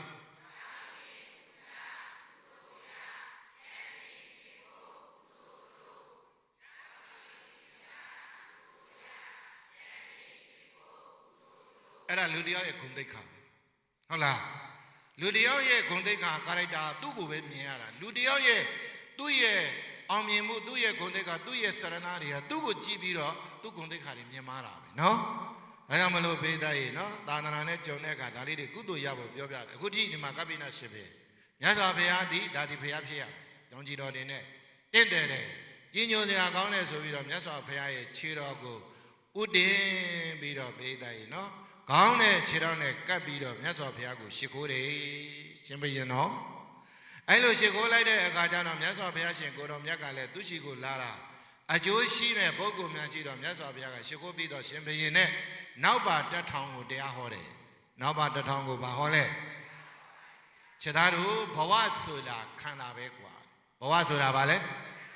ဘဝဆိုတာလူဘဝနတ်ဘဝမြမဘဝမြမဘဝဘယ်ဘဝပဲရပိဋကရဲ့ခန္ဓာဘယ်နှပါလဲ၅ပါးရူပခန္ဓာဝေဒနာခန္ဓာသင်္ညေခန္ဓာသင်္ခါရခန္ဓာဝိညာဉ်နဲ့ခန္ဓာခန္ဓာဘယ်နှပါယုတ်ခန္ဓာတစ်ပါးနာခန္ဓာ၄ပါးပေါင်းရင်ယုတ်တရားနဲ့နံတရားလူတွေသာခေါ်တာအမျိုးသားလို့သာခေါ်တာအမျိုးသမီးလို့သာခေါ်တာအဲ့ဒါအခေါ်ရှိသမုဒိသစ္စာပရမတ္ထသစ္စာအနေနဲ့ကြည့်မယ်ဆိုရင်အလုံးဟာယုတ်နဲ့နံပြောအလုံးဘာနဲ့ပါမြတ်စွာဘုရားကအဲ့ဒီလိုမြင်စေချင်တာလူသားအလုံးကိုအဲ့တော့အဲ့ဒီလိုမမြင်မဲနဲ့သူကယုတ်လှရင်လှတယ်အသားဖြူရင်ဖြူတယ်အသားမဲရင်မဲတယ်ဝါရင်ဝါတယ်ပူရင်ပူတယ်ဆိုပြီးတော့အပေါ်ယံကိုလိုက်ကြည့်ပြီးတော့လူတွေဟာပရမတ္ထသစ္စာကိုမမြင်မဲနဲ့သမုဒိသစ္စာကိုမြင်တဲ့အတွက်အဲ့ဒါမှာတဏှာလောဘတွေဖြစ်တာလေကြိုက်တော့လောဘဖြစ်တယ်မကြိုက်တော့ဒေါသဖြစ်တယ်အဲ့ဒါအပေါ်ယံကိုမြင်လို့တကယ်တမ်းမြင်ရကအတွင်းကြကြဗုဒ္ဓရဲ့မျက်လုံးနဲ့မြင်နည်းမျိုးယုတ်နဲ့နာအဲ့ဒါအမှန်မြင်တာတမ္မာဒိဋ္ဌိပဲဟုတ်လားအဲ့လိုမြင်ရင်ပိဋကရဲ့ဘလောက်ပဲချမ်းသာနေပါစေချမ်းသာတဲ့လူလည်းပြောဟိဘာနဲ့ဘာပဲလဲမှန်တယ်ဗျာမှန်တယ်ဟုတ်လားဆင်းရဲတဲ့လူလည်းဘာနဲ့ဘာပဲလဲ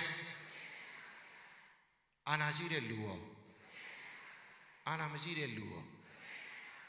အဲ့ဒါဘသူပေးတဲ့အမြင်လဲဘုရားပေးတဲ့အမြင်တိုင်းသာမြင်မယ်ဆိုတမ္မာဒိဋ္ဌိဉာဏ်ရသွားရင်အဲ့ဒီပုဂ္ဂိုလ်ဟာတဘဝနှစ်ဘဝအပယ်လေးပါးကလွတ်တယ်ဘာကြောင့်လဲသုရသောတာပန်မို့လို့သုရသောတာပန်မို့ဆိုတာယုံနာလို့သိတာဟုတ်လားအဲ့ဒီယုံနာကိုမမြဲဘူးလို့သိရင်မဟာသောတာပန်ပဲအခုရထားတဲ့ဘုံဘုံတို့ယုံနာတို့တခါကြီးတွေတခါမကြီးတွေမြဲသလားမမြဲတော့ခင်ဗျားတို့ခေါင်းပေါ်ကိုကြည့်ပေါ့ဘာဖြစ်ကုန်အဲ့ဒါဘာဖြစ်လို့လဲမမြဲလို့သိမရင်းနဲ့ခင်ဗျားတို့သွားကြိုးတာတွေမြင်ကုန်ဘူးပဲအဲ့ဒါဘာဖြစ်လို့မမြဲလို့ပေါ့အခုဒီတော့ကောင်းတို့ထိုင်တော့မယ်ဆိုရင်ခင်ဗျားတို့ကြွတန်းဝင်နေပြီမလားကျွတ်နဲ့မမြဲဘူးလားအဲ့ဒါကြွတန်းဝင်နေတာခင်ဗျားတို့လက်ထောက်ပြီးတော့မထားရဘူးလားအဲ့ဒါလက်ထောက်ဆရာဝန်တွေဖြစ်နေတာခင်ဗျားတို့ဟုတ်လားအဲ့တော့လူတွေအားလုံးဟာအဲ့ဒါဟာဘာကြောင့်လဲဆိုမေးရင်ဒီယုတ်တိဏဒီခန္ဓာဟာပြည့်တဲ့ပျက်စီးတတ်တဲ့ခန္ဓာဆိုတော့ပျက်စီးလာပြီလေငယ်တော့ကငယ်မှုငယ်သွေးတွေမရှိတော့ဘူးငယ်တော့ကသပင်လေးကပဒုံးရောက်နဲ့မှောင်နေတာမယ်မလားယခုအသက်ကြီးလာတော့ထုံးရောက်ဖြူဖွေးနေတာငယ်တော့ကအသက်ကြီးတော့တန်ဝေကရအောင်ပြောနေတာ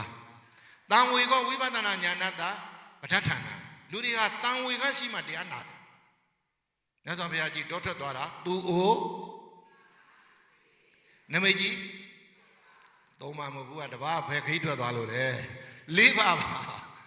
သူအိုသူနာသူသေးယဟန်လှုပ်ဆန်းသီလရှင်တွေနင်တို့ကရှိရအောင်မပေါ့ဟုတ်လားနင်တို့ကမေးနေတော့နောက်ကလူကမှနမိတ်ကြီးသုံးပါးတွေဖြစ်ကုန်ပြီတပါးခိထွက်သွားနိုင်ငံခြားထွက်သွားလှုပ်ဆန်းမလို့လဲသူအိုနမိတ်ကြီးလေးပါးကိုမြင်လို့ဘုရားအလောင်းကတန်ဝေကဖြစ်သွားတာလေဒါကြောင့်မလို့တိုးထွက်သွားတာမလားတိုးထွက်ပြီးတော့တရားရှာတော့ဘုရားမဖြစ်ဘူးလားတန်ဝေမပါတရားရှာဘယ်မှာရမည်နိတန်ဝေပါမတရားရဒုက္ခငြိမ်းပြီဒီဘုန်းဘုန်းတို့ကတရားတွေအများကြီးဟောထားတာဆိုတော့တရားတွေအများကြီးကြက်ထားတာဆိုတော့တရားတွေအများကြီးတစ်ခုပြီးတစ်ခုထွက်လာတယ်ခင်ဗျားတို့ဟောနေမိုးတော့လင်းသွားအောင်မယ်ဟုတ်လားဒီလူတွေမိုးလျောင်ဟောရင်မိုးလျောင်နာမလားအဲ့ဒါခင်ဗျားတို့မြောက်ပေးတာပဲဘုန်းကြီးဆိုတဲ့အမျိုးလူဆိုတဲ့အမျိုးကဘာကြိုက်လဲမကျုပ်တော့မကြိုက်ဘူး။ဘာကြောင့်ပြန်အောင်မယ်။ငါတို့လမ်းမနေဝေးတယ်။ကဲဟောပြီပေးသားရင်နော်။ဘဝမှာတန်ဝေမပါတရားရှာဘယ်မှာရမည်နည်းတန်ဝေပါမတရားရဒုက္ခမြင့်မြည်တွေအော်မှန်တဲ့ကိုကြည့်လိုက်။ငါတို့ကငယ်ငယ်တုန်းကဒီသပင်လေးတွေဟာနှက်မောင်းနေတာ။အခုဖြူဖွေးသွားပြီဒါဟာအိုခြင်းလက္ခဏာပဲ။ပေးသားရင်ဘာလက္ခဏာ။အိုပြီးဒီတိုင်းမနေဘူးနော်တပြည့်ပြည့်နားလာမှာနော်။ဟိုနေရာကနာဒီနေရာကနာနောက်ဆုံးအိပ်ရတဲ့လဲတီတီမနာဘူးလား။အိုလွန်းလို့နာတာဟဲ့ဘာလို့လဲနာလွန်းရင်သိရတာပဲနာလွန်းရင်ဘာဖြစ်လဲအဲ့ဒါတခြားလမ်းစဉ်လားခန္ဓာလမ်းစဉ်မြတ်စွာဘုရားကခြေသားတို့တဲ့မင်းတို့ငါဘုရားပေးမယ်ကွာတဲ့မင်းတို့တသန္တရာလုံးကယောက်ျားမိန်းမပုဂ္ဂိုလ်တ attva ဒီလိုပဲမင်းတို့ကမြင်လာထင်လာတာအမှန်တကယ်တော့ယုံနံလို့မြင်တဲ့ဘယ်လိုမြင်ရမလဲလာရက်ကလူတွေဘယ်လိုမြင်မလဲပြောအဲ့ဒါခုနရဆရာတော်ပေးတဲ့အမြင်လား ဖယားပေးတဲ့အမြင်လားအမြင်မှားလားအမြင်မှန်လားမိစ္ဆာဒိဋ္ဌိလားတမ္မာဒိဋ္ဌိလားဒုက္ခရောက်ကြောင်းလားနိဗ္ဗာန်ရောက်ကြောင်းလားအဲ့ဒါအနှစ်ပေါ့အဲ့ဒါဘာလဲဒီလူတွေခုညဘာစားနေပြီကြာဆန်စားနေပြီမလုံးနဲ့အနှစ်စားနေပြီဘာစားနေပြီလဲအနှစ်စားမှဘာရှိမလဲအားရှိမှလူရခကြီးနိဗ္ဗာန်ရောက်အောင်မသွားနိုင်ဘူးလားညီတော်မောင်ရဲ့မွေးနေ့ပွဲမှာနော်ရွှေရတုမှာဒီလူတွေကိုအမတ်တရအနှစ်ကျွေးခဲ့တယ်လို့မှတ်တရားအနှစ်ဘာအနှစ်လဲဘုရားမျက်လုံးတက်ကြအားလုံးနော်အားလုံးကချမ်းသာဆင်းရဲဘဝတစ်ခုဘယ်လိုလူမျိုးပဲဖြစ်ဖြစ်ဖျားပေးတဲ့မျက်လုံးနဲ့သာကြည့်ပေးတဲ့ချမ်းသာဆင်းရဲမမြင်တော့ဘူးလူမြင်သွားပြီယုံနံလို့ပဲမြင်သွားပြီမလားအဲ့ဒါမြတ်စွာဘုရားကချစ်သားတို့အဲ့ဒါယုံနံပဲကွာတသန္တရာလုံးကမင်းတို့ကဒီလိုမမြင်ခဲ့တော့နော်ယောက်ျားမိန်းမပုဂ္ဂိုလ်တတ္တဝါချောတယ်လှတယ်ဟုတ်လားအာနာရှိတယ်ဘဝအဲ့ဒီလိုအပေါ်ယံနေမြင်တော့တန္တရာမင်းတို့ရှည်လျားပြီးတော့သမုဒိယသစ္စာကြောင့်ဒုက္ခသစ္စာတွေဖြစ်တာဗောတဲ့ဘုရားဘေးသားကြီးဘာသစ္စာကြောင့်ဘာသစ္စာဖြစ်တယ်လဲသမုဒိယသစ္စာကြောင့်လွန်လည်ပြီးတော့တိတ်ကလာတော့အဝိဇ္ဇာသင်္ခါရသမုဒိယသစ္စာဘုံဘုံတို့လူဘဝယောက်ျောင်းတွေလုခဲ့လို့အခုလူဘဝမရဘူးလားလူဘဝရောက်တော့ဦးနာသေးတယ်နဲ့ရှိတော့ချမ်းသာသလားဆင်းရဲလားဒါဒုက္ခသစ္စာနဲ့နေရတာဒီဘဝမှာတကားအဲ့ဒီလိုပဲလူဘဝယောက်ျောင်းတန်တရာလေကြောင့်သမုဒိယသစ္စာတွေထပ်ပွားရင်ဒုက္ခသစ္စာနဲ့ပြန်မတွေ့ဘူးလားဒီဘဝနောင်ဘဝပိဿုပန်တန်တရာဒီလိုကျုံးမယ်မကြုံညင်ဘူးဆိုရင်ဘေးတိုင်းသမုဒိယသစ္စာနာမှာချိတ်မက္ကသစ္စာဘာသစ္စာလဲမက္ကသစ္စာဆိုတာတခြားမဟုတ်ဘူးစောစောကဘာနဲ့ဘာလို့မြင်တာအဲ့ဒါပဲသတိရှိသွားတာယုံနံလို့မြင်တာဒီအဲ့ဒါမက္ကသစ္စာရဲ့အမြင်ဟုတ်လားအဲ့ဒီယုံနံဒီမမြဲဘူးလို့မြင်တာဒီမက္ကသစ္စာရဲ့အမြင်မက္ကသစ္စာပွားများတဲ့ပုဂ္ဂိုလ်ကនិရောဓသစ္စာကိုစိုက်တယ်အဲ့တော့မြတ်စွာဘုရားကဘာပြောလဲချစ်သားတို့ကာမာကပိနရှင်ဘုရင်နဲ့နောက်ပါတထောင်ကိုချစ်သားတို့ယုံနံလို့မြင်မင်းရှင်ဘုရင်ဆိုတာတာတာမင်းတို့နောက်ကမူကြီးမရတွေကအတာတာဘာနဲ့ဘာလို့မြင်မယ်တို့လူတွေရောဒီနေ့ကစားဘလို့မြင်မလဲဟုတ်ပြီလမ်းပြန်သွားရောငါလို့မြင်မလားသူလို့မြင်မလားယုံနံလို့မြင်မလားလမ်းကျင်တာနံလမ်းတာယုတ်ပေါ့သွားကျင်တာနံသွားတာယုတ်ပေါ့စိုးတော့မသွားနဲ့ရွာတွေကလူတွေကတရားနာပြီးဘာဖြစ်လာပြီလဲထင်းတယ်ဟုတ်မယ်နော်ကိုယ်အမြင်မှာကိုရှိထားဖို့ပဲယုံနံလို့မြင်ချက်သားတို့အဲ့ဒီယုံနံဒီဖြစ်ဖြစ်ဒုက္ခသစ္စာပဲသိတဲ့ဉာဏ်ကမက္ခသစ္စာပဲလို့မြတ်စွာဘုရားကညောင်မင်းအောက်မှာလမ်းကကြိုပြီးတော့ကပိနရှင်ဘုရင်နဲ့နောက်ပါတထောင်ကိုမြတ်စွာဘုရားတရားမဟုတ်လားဘုရားတရားကိုအာယုံစွတ်ဆက်ပြီးတော့အာယုံတစ်ပါးစိတ်မတော်မဲနဲ့နာလိုက်တဲ့အခါကပိနရှင်ဘုရင်နဲ့နောက်ပါတထောင်သောတာပန်ဖြစ်သွားတယ်ဘိဒ္ဓကြီးဘာဖြစ်သွားပုရုဇဉ်ကနေပြီးတော့ဘာဖြစ်သွားပြီတရားရမသွားဘူးလားတရားလည်းရသွားရောဘိဒ္ဓကြီးမြတ်စွာဘုရားကိုမြတ်စွာဘုရားတပည့်တော်တို့သည်မြတ်စွာဘုရားသာသနာကိုကြည်ညိုလို့လာခဲ့တာဖြစ်တဲ့အတွက်တရားလည်းထိုက်လျောက်သိသားပြီဖြစ်လို့တပည့်တော်တို့ကိုသာသနာဘောင်ကိုဝင်ခွင့်ပြုတော်မူပါဆိုတော့ကပိနရှင်မင်းနဲ့နောက်ပါတထောင်ကိုမြတ်စွာဘုရားကအေဟိဘိက္ခုခြေသားတို့လာခဲ့ဆိုတော့သင်္ကန်းလှူဘူးတော့ဘေးတဲ့အေဟိဘိက္ခုခေါ်လိုက်တာလေအကုန်လုံးသပင်ရပြီးသားမုတ်စိတ်တွေပယ်ပြီးသားသင်္ကန်းဝစ်ပြီးသားတခါတည်းရဟန်းဖြစ်သွားတယ်နော်အကျိုးမရှိဘူးလားဒါလည်းဘေးတဲ့မှတ်ထားဖို့သင်္ကန်းလှူဘူးတဲ့ပုဂ္ဂိုလ်ဒီဝတ်စားပေါ်တယ်ဘုရားနဲ့တွေ့ရင်သာသနာပေါင်းရောက်တယ်အစာဦးလူဘူးတဲ့ပုဂ္ဂိုလ်ကျောင်းလူဘူးတဲ့ပုဂ္ဂိုလ်ဒီအိမ်ကောင်းရာကောင်းနဲ့နေရတယ်မိုးလုံးလေလုံးနေရတယ်ဟုတ်လားအရေးကြီးတယ်နော်အစာအာဟာရလူဘူးတဲ့ပုဂ္ဂိုလ်ဒီတန်တာတဲ့အစာအာဟာရပေါ်များတယ်တရိတာဘာကံတနေတိတူသောအကျိုးတွေပေးတယ်နော်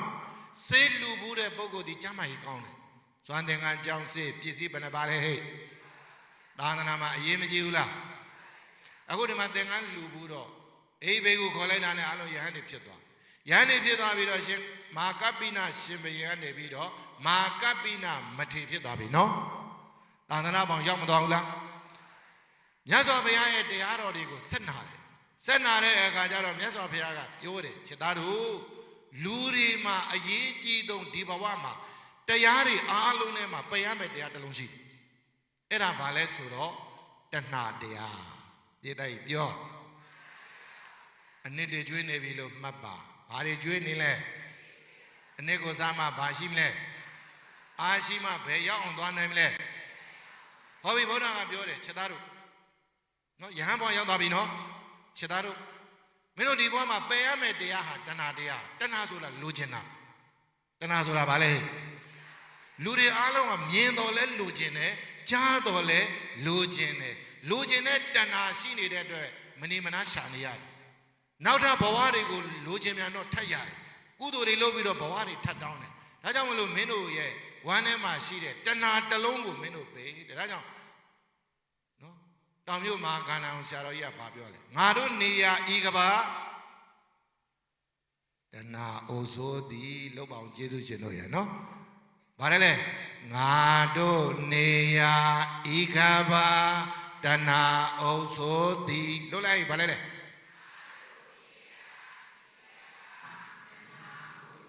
ကဘာမှာရှိနေတာတဲ့လူသားအားလုံးကိုအုပ်ချုပ်နေတာတဏှာပဲဟုတ်လားငါတို့ဘုရားဘာသာတွေမဟုတ်ဘူးဘယ်ဘာသာပဲဖြစ်ဖြစ်လူသားအားလုံးကလိုချင်တာပဲဟုတ်လားမလားဒါကြောင့်လိုချင်တာပါဠိလိုတဏှာမြန်မာတရားကိုကောင်းရင်လောဘဟုတ်လားဒါကြောင့်မြတ်စွာဘုရားကပေးတဲ့တရား6နှစ်တိုင်တိုင်ကျင့်လဲပြီးတော့ဥရုဝေလတောကနေပြီးတော့မာဘောဓိမှန်ကြီးတော်မှာခုတဲနေတယ်ဘောဓိစေတီဟုတ်လားအမှန်သူရွှေတုကိုမိလိုက်ရအောင်နော်ရွှေတုကဆက်ပြီးတော့ဒီဘောဓိကိုသူတီးနေပြီအဲ့ဒီဘောဓိပေရင်မှာမြတ်စွာဘုရားကအနေကဇာတိတန်တာရံဂါရာကိုရွတ်ပြီးတော့တဏ္ဏနာခယမစ္စကပါဠိလေးပြန်ပြောမယ်ဘုရားကိုယ်တိုင်ရွတ်ထားတာတဏ္ဏနာခယမစ္စကပြောဘုရားစကားလေးဗဇာတဲ့တရားတော်ကျက်တည်ရှိတယ်ထပ်ပြောတဏှာကိုတဲ့ငါဘုရားပယ်လိုက်ပြီတတန်တရာလို့အဲ့ဒီတဏှာကငါကိုခန္ဓာအိမ်ရအောင်လုပ်ခဲ့တာတဏှာကလက်သမားနဲ့တူတယ်တဏှာကဟဲ့လက်သမားဟာဘေးသားရေနော်အိမ်ဆောက်တာမလားတဏှာကခန္ဓာအိမ်အောင်ဆောက်တာကုသိုလ်တွေလုပ်တယ်ခန္ဓာရအောင်ဆူတောင်းတယ်လူခန္ဓာနတ်ခန္ဓာမြတ်မခန္ဓာအကုသိုလ်လုပ်လို့ရင်အပေခန္ဓာရတယ်ဟုတ်လားအဲ့တော့ဒီတဏှာကိုငါပယ်နိုင်ခဲ့ပြီတဲ့မင်းလက်သမားမင်းနဲ့ငါနဲ့ဒီဘဝလမ်းခွဲပြီနောက်ထပ်မင်းငါကိုခန္ဓာအိမ်ဆောက်လို့မရတော့ဘူးဆိုမြတ်စွာဘုရားကပေးတဲ့ဖယားဖြစ်တဲ့အချိန်မှာအဲ့ဒီတဏှာတရားကိုငါနိုင်ခဲ့ပြီကိလေသာကိုငါနိုင်ခဲ့ပြီဆိုတော့ဥဒန်းကျွညင်တာနော်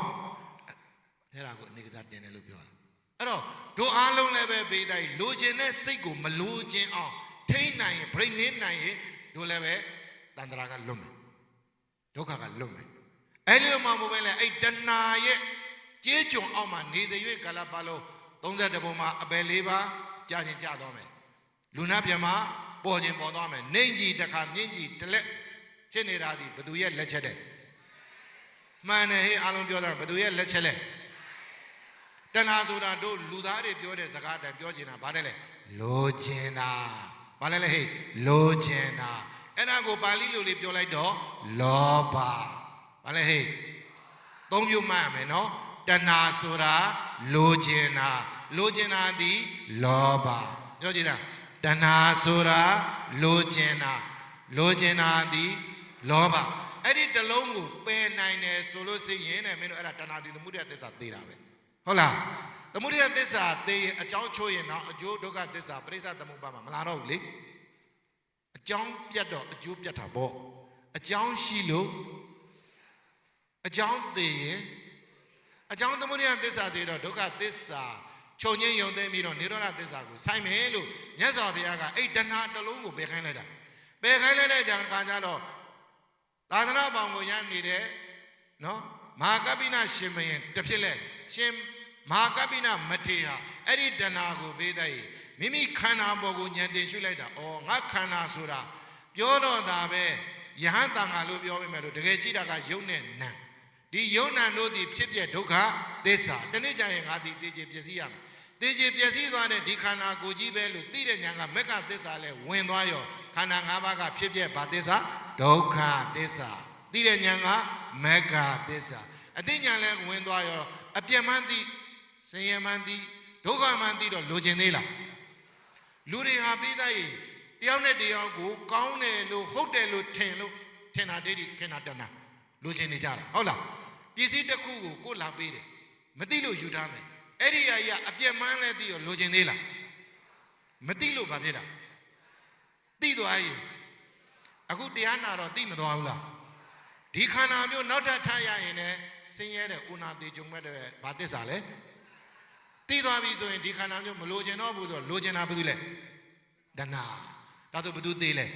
တဏှာသိသွားပြီဟုတ်လားမြတ်စွာဘုရားကအဲ့ဒီတဏှာကိုပယ်ခိုင်းလိုက်တဲ့အခါကျတော့တဏှာကိုလည်းပဲမိမိခန္ဓာပေါ်မှာဉာဏ်တင်ရှိပြီးတော့ဒီဘဝဒီခန္ဓာလည်းမွေးပြီးရင်သေဦးမယ်နောက်တာခန္ဓာလည်းမွေးပြီးသေဦးမယ်ဖြစ်ဖြစ်ဒုက္ခသစ္စာလို့လည်းသိသွားရောဖြစ်ဖြစ်နဲ့မဲ့ကြိုက်သွားတော့ဖြစ်ဖြစ်ဒုက္ခသစ္စာသိတဲ့ဉာဏ်ကမက္ခသစ္စာသေတာကသမုဒယသစ္စာစိုက်ရောက်တာက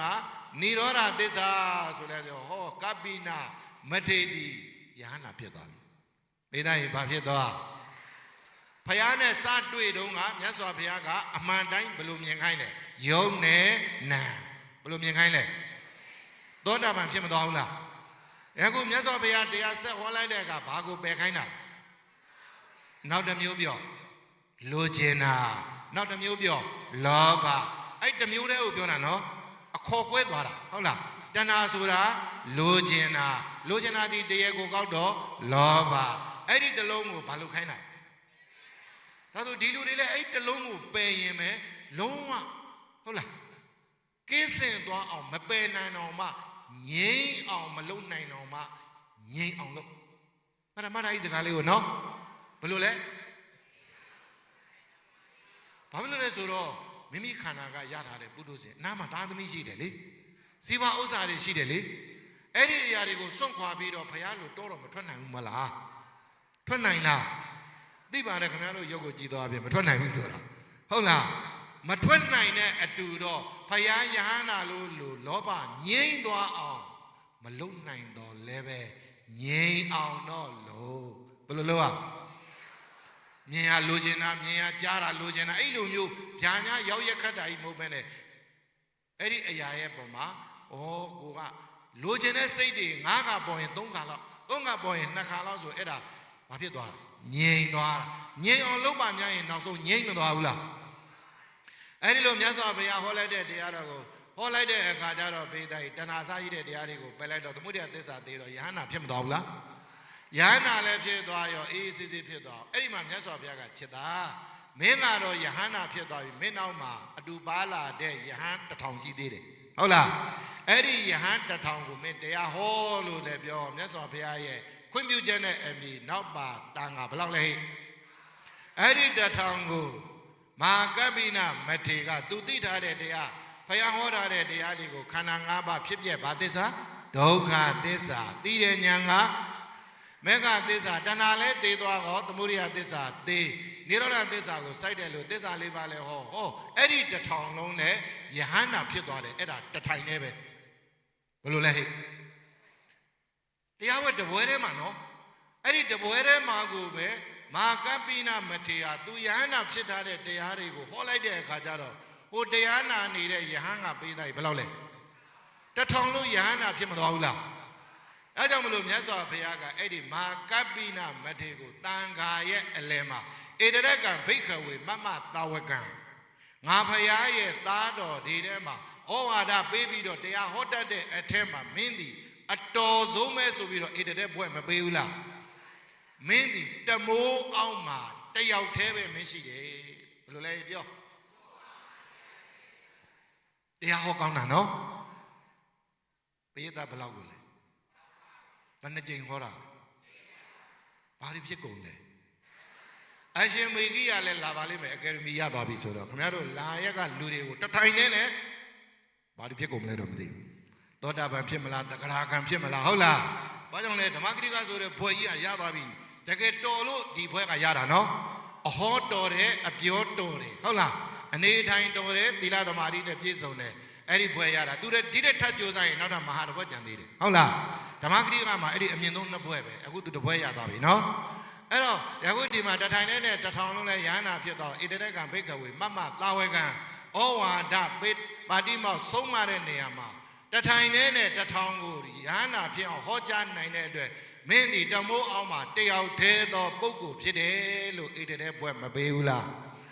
အခုမိသားရဲ့ရှင်မေဂိယရွှေတန်လင်းဆရာတော်ကိုလည်းပဲတရားဟောကောင်းလို့ဆိုပြီးတော့နိုင်ငံတော်ကဓမ္မဂတိကဘုဇနာဟိတတရဘွယ်ကြီးမချင်းမြင်လိုက်ဘူးလား မတော်လို့လားတော်လို့လားမအောင်မြင်လို့လားအောင်မြင်လို့လားအောင်မြင်တဲ့လူတိုင်းဒီမကြိုးစားရတာလားကြိုးစားသူကြိုးစားတဲ့သမိုင်းကိုနိုင်ငံတော်ကအတိမတ်ပြုသွားပြီနော်အေးလာရက်ကလူတွေလည်းအတိမတ်ပြုဖို့လိုတယ်နော်အေးဟုတ်ပြီအဲ့ဒါနဲ့မြတ်စွာဘုရားကခြေသားတဲ့မင်းအမတန်တော်တယ်ဆိုပြီးတော့ဂုံပြုသွားတာယနေ့ဘုန်းဘုန်းတို့ညီတော်မောင်ဖြစ်တဲ့ဦးမေကြီးရရွှေတန်းလင်းဆရာတော်လည်းပဲတကယ်ထိုက်တန်တဲ့ဘွယ်ကြီးတစ်ခုကိုဒီနေ့သက်တော်90မှာအမှတ်တရအနေနဲ့ရသွားပြီနော်အဲ့ဒါကပေးလိုက်တမိုင်းပဲအဲ့ဒါကဘာလဲနောက်တစ်မျိုးပြောရင်ဂုံပဲနောက်တစ်မျိုးပြောရင်ဘာလဲအဲ့ဒီဂုံဟာပေးလိုက်လူတွေကတော့တေးကျေပျက်စီးသွားတော့လည်းပဲဒီဂုံကမပြည့်ဘူးနော်ဂုံကမကြံဘူးလားလူတွေကတော့တနေ့နေ့တစ်ချိန်ချိန်မှာမသေးမှလားသေမှာလူသေးတော့လဲဘာကြံမလဲဂုံနေသမိုင်းနေမကြံခဲ့ဘူးလားဒါကြောင့်မလို့ယနေ့ဓမ္မဂရိကဘွဲကနေတော့မဟာဓမ္မဂရိကဘွဲအထိတက်လန်းနိုင်ပါစေတက်တော်90ကနေပြီးတော့တက်တန်းရာကျော်ထိနေနိုင်ပါစေလို့လဲဘုံဘုံနဲ့အတူတို့တာဝကတွေကဆူတောင်းပေးရတာပေါ့နော်ကဲအဲ့တော့ဘုံဘုံတို့ညီကုန်းပြန်ချိုးကြရအောင်လူဘဝရဲ့ဂုံကြီးဆိုတာဘာလဲဆိုတော့လူဘဝရဲ့အောင်မြင်မှုဒီလူဘဝရဲ့ဂုံပဲဟုတ်လားလူဘဝရဲ့အောင်မြင်မှုဒီလူဘဝရဲ့ဘာလဲအခုဒီတရားဓမ္မတွေလည်းအိမ်တအိမ်နဲ့ကြည့်မယ်ဆိုကိုယ့်အိမ်မှာစာဝတ်နေရေးတွေအစဉ်ပြေးနေတာလဲကိုယ်လည်းကိုယ့်အတွက်ဂုံမရှိဘူးလားကုသိုလ်တွေလုံနိုင်နေတာလဲကိုယ့်အတွက်ဂုံမရှိဘူးလားဦးမေကြီးကလည်းယခုဘွယ်ကြီးရသွားတယ်ဆိုတာဘာရှိလဲလူတွေသာသိပြီမဲ့လို့ဘာကြံခဲ့မလဲအဲ့ဒါကိုလူဘဝရဲ့ဘာလဲဂုံကြီးတဲ့သဘောပေါက်လားကဲအဲ့တော့လူဘဝရဲ့ဂုံကြီးတရားတွေကိုနာကြားခဲ့ပါပြီဟုတ်လားရှင်မဟာကပ္ပိနရှင်ဘုရင်ကိုအတုယူပြီးတော့ဂုံတွေဟာလူဘဝမှာ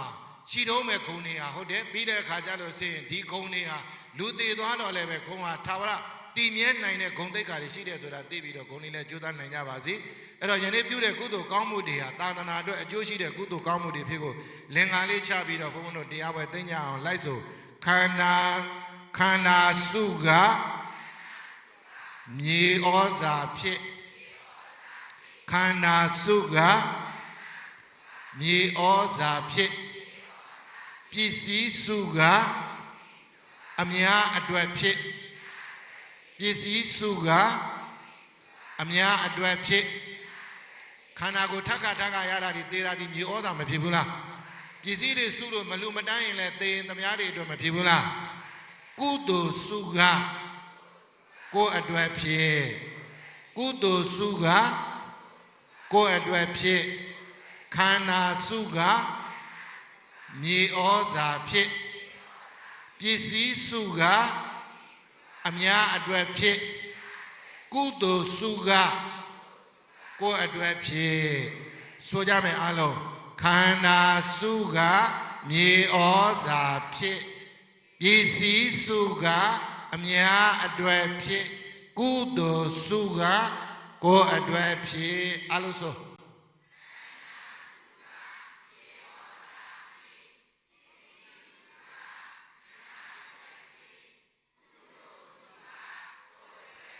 ယနေ့အားလုံးတို့ကုသိုလ်တွေမရလိုက်ဘူးလားကုသိုလ်စုဘူးတဲ့ထဲလိုက်တာနဲ့မတူဘူးလားထိုကုသိုလ်တွေကြောင့်နိဗ္ဗာန်ရဲ့ထောက်ပံ့ဖြစ်ပါစေလို့ပရဏအောင်စုပြုပါပြီအားလုံးလက်ဥပဒေတွေရှိခိုးထားတန်ခမေတ္တာကိုခံယူပါဒုက္ခပတ္တသနေဒုက္ခဘယပတ္တသနေဘယဒုက္ခပတ္တသနေဒုက္ခဘယပတ္တသနေဘယသောကပတ္တသနေသောကဟွန်းတို့တဗ္ဗေပိပန္နိနောဒုက္ခပတ္တကိုစိတ်နှပါဆင်းရဲခြင်းတို့ရောက်ရှိရနေကြကုန်သော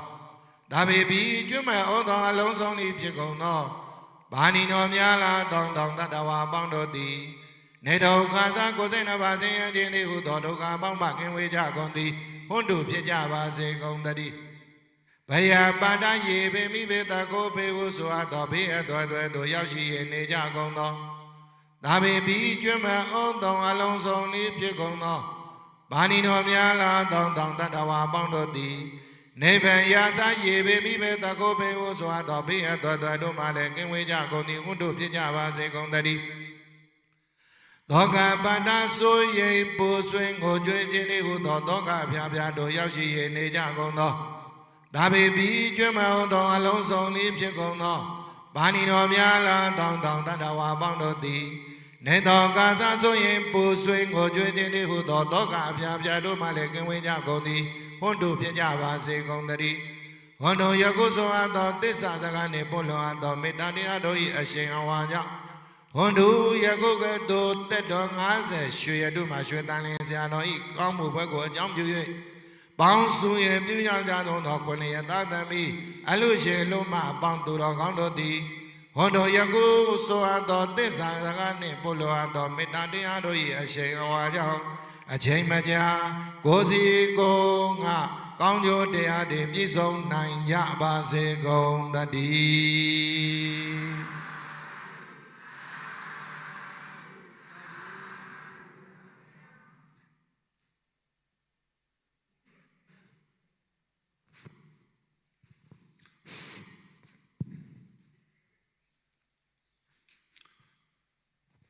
နံပါတ်4စီစဉ်ရလူပဝုဒ္ဓများဆက်ကလူတန်းကြရဖြစ်ပါတယ်1389ခုတဘုဒ္ဓလာပြည့်နေ၌ဆင်းရင်ကျင့်မပူဇော်မြည်ဖြစ်သောဒိဋ္ဌိတော်မြတ်ကြီးရဲ့ဗုဒ္ဓပူဇော်ပူဇနီယပွဲတော်ကြီးနဲ့တကွာများမြောင်ပေါင်းစုကောင်းမှုကုသိုလ်တော်ကြီးများပြုလုပ်ရာအကျိုးများတစ်ပါးသဖြင့်ကိုကြောက်ရောက်၍တရားဓမ္မနဲ့ကြီးမြင့်ပေးပါသောခိုနာရာဆရာတော်ဘုရားကြီးဟာဘုရားပြီးတော်ရွှေသန်လင်းဆရာတော်နဲ့တကွာယဟန်ဒါယကဒါယိကမများဓမ္မသဝနာကုသိုလ်ရှင်များရွာသူရွာသားများ၏ကိုယ်စားအထူးကျေးဇူးတင်ရှိပါကြောင်းနှင့်ဆရာတော်ဘုရားဟောကြားသောလူဘဝရဲ့ဂုဏ်ကြီးဆိုတဲ့တရားတော်ဝနာကြားရ၍ဝမ်းမြောက်ပီတိဖြစ်ရကြောင်းဖွင့်ရ၍လျှောက်ထားပါသည်ဗျာဒီကနေ့ညဆရာတော်၏ဓမ္မစပင်မှာဆရာတော်ပူဇော်လိုစီလျောက်ဓမ္မပူဇာလူရန်ရာကြကုန်သောအလူရှင်သီးသီးတို့၏နဝကံမလူတော်ငွေများကိုအဆက်တီလျောက်ဆရာတော်၏ပစ္စည်းလေးပါလွတ်ငါလှူဒန်းစီတာဖြစ်ပါစီဖေဟာတို့လူရှင်များစီဆရာတော်ဘုရားကြီးဟာသာဓိကသက္ကိစ္စနှင့်ဆက်ကကြီးညိုလှူဒန်းလူကြစီဖြစ်ပါ၍ဆရာတော်ဘုရားကြီးများတို့လူရှင်တို့အားချီးမြှောက်သောအပြင်အချိန်နဲ့ငယ်နဲ့တကွလှူဒန်းခွင့်ပြုပါရန်ခြေစုပ်ပစုမွေးတဲ့ကြွ၏ရှိခိုးလျှောက်ထားပါစီဖေဟာလှူဒန်းမှုစီစဉ်ကိုတော့ဆရာတော်ကြီးဘုရားကြီးရဲ့ကပ္ပိယကာရကဖြစ်ဒါရဲ့ကြည့်အောင်အုတ်ချုပ်မှုဥဟန်စင်အားအကြောင်းကြားထားပြီးသားဖြစ်ပါတယ်ဗျာဥဟန်စင်မှာကြွားရည်ကပ္ပိယကာရကဖြစ်လက်ခံပေးပါရန်ပန်ကြားပါတယ်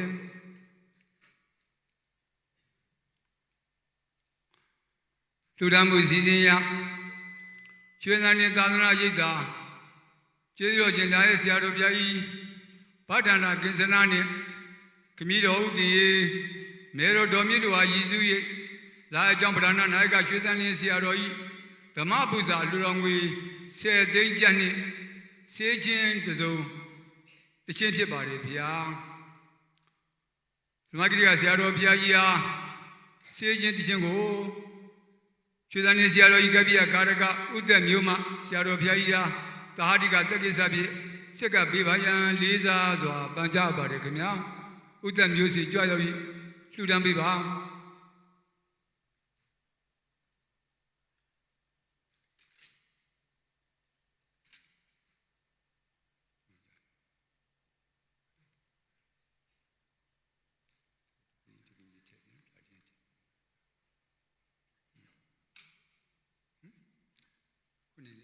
စီချင်းဘုံကလည်းမောင်တမျိုးကလည်း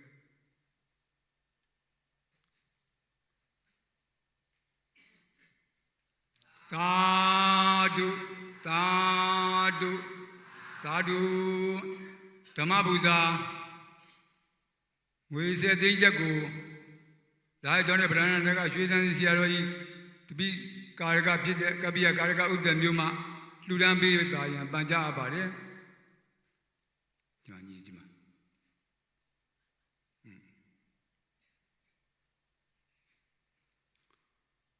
သာဓု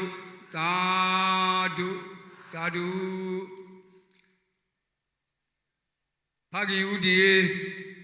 မိခင်တော်မြတ်ရည်စု၏သာသမီမြတ်စုမှဓမ္မပူဇာလူဒန်းခွေ10သိန်းကျပ်ဖြစ်ပါတယ်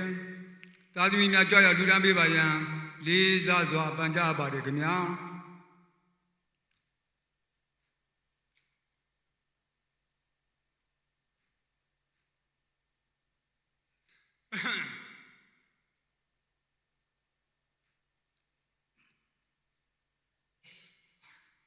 Tadu, tadu, tadu. Sigonjia, Tamatana Kudu Jimia, Pazu, Lujaza Lulanguima, the day Chow Down Japibare, Sigonjiama, Tamatama Kudu Shindu, Joya Lugan, Biva and Bajabare.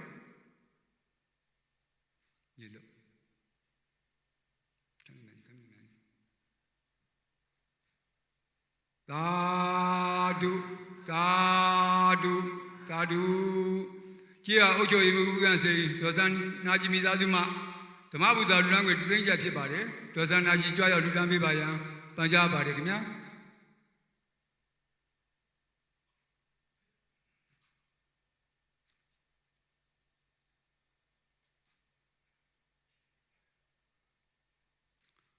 Tadu, tadu, tadu. Umi Tosan when Mizazuma, Tamabuda language, Zinja Pibare, Joya Lugambi Bayan, Liza Panjabare.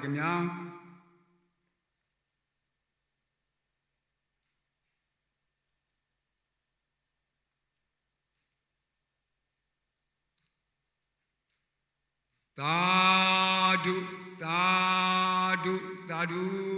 Karabia Gia, the Matamana Kudu Jimia, Lulang with the thing, Chow Dong Japibare, Joya Lulambi Baya, Karabia Gia, Payment Gabio Baricamia. Tadu, tadu, tadu, tagunjia, the Matamana Kudu Jimia, the Mabuda, the thing Japibare, Vaudi and Joya Lulambi Baya, Panjab Baricamia.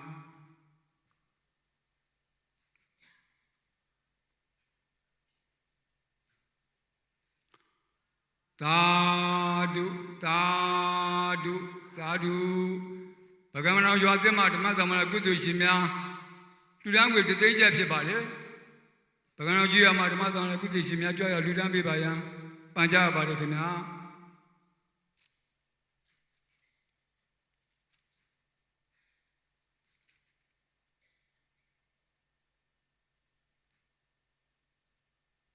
Tadu, tadu, tadu. Tisa Giama, the Mazamana Kudu Shimia, Ludan with the danger Pibare. Tisa Giama, Joya Ludan Bibaya, Lisa Panja Barikina.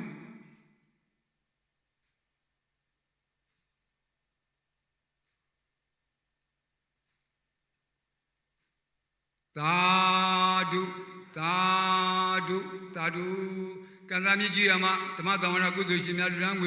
Chow down around Japibare, Kazami Giama, Majuma Joya Ludan Bibaya, and Panja Barikina.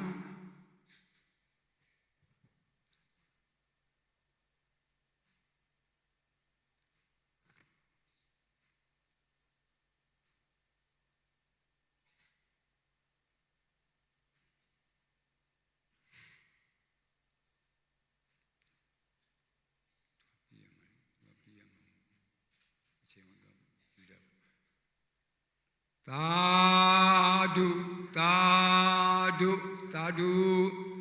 Ludaga Ujomi, Toimi Mizazuma, Tamabuda language, Chow down Japibare, Ujomi, Toimi Joya Ludan Bibaya, Lisa Panja Barikina.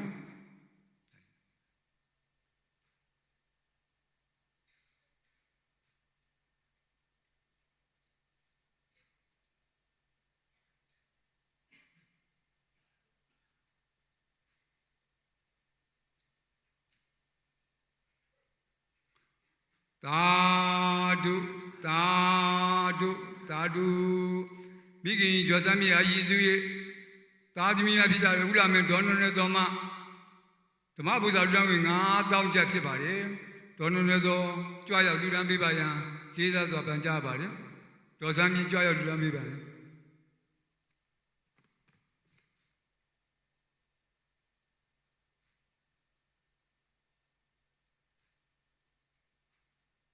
Tadu, tadu, tadu. Utamusi, Toju was a Mizazuma, Mabuza Drang, our town Japibare, Utamusi, Joya Ludan Bibaya, and Jesus of Panjabare. Tadu, tadu, tadu.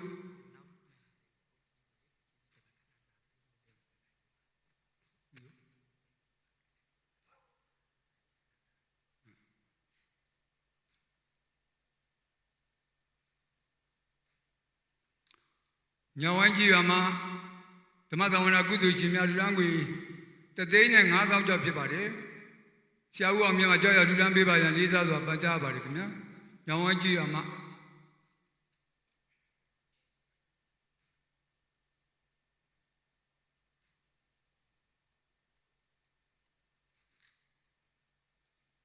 သာဓုသာဓုသာဓုဓမ္မပူဇာလက်ခံပြီးတော့ကြည်အောင်အုပ်ချုပ်ရေးမှူးကအထူးကျေးဇူးတင်ရှိပါတယ်ဥမျိုးသိမ်းမှာကြောက်ရပြီးဆက်လက်ပြီးတော့အလူခံပေးပါရန်ပန်ကြားပါတယ်ဥမျိုးသိမ်းကျွန်တော်နာယကဥမျိုးသိမ်းမှာတလဲပေါ့နော်ဆရာတော်ဘုရားယူရနာပါလေကိုကြည်လင်းမရွှေကြီးဇီလင်းမောင်နှမမိသားစုမှာဓမ္မပူဇာလူတန်းငွေ9,000ကျပ်ဖြစ်ပါတယ်ကိုကြည်လင်းမရွှေကြီးကျော်ကြွရောက်လူတန်းပေးပါရန်လေးစားစွာပန်ကြားပါတယ်ခင်ဗျာဟုတ်မဟုတ်ဘူးညီလေးခေါ်ပါလိဟိုမိုင်ရိုက်လူကောညီနဲ့မောင်မီးသိန်းနောက်ခုနတိုင်းလို့အေးသာဓုသာဓုသာဓုဥမြဝေဒေါ်သိန်းစီတာကုန်းကြီးကမိသားစုမှာဓမ္မပူဇာလူတန်းငွေ9,000ကျပ်ဖြစ်ပါတယ်ဥမြဝေကြွရလူတန်းပေးပါရန်လေးစားစွာပန်ကြားပါတယ်ခင်ဗျာ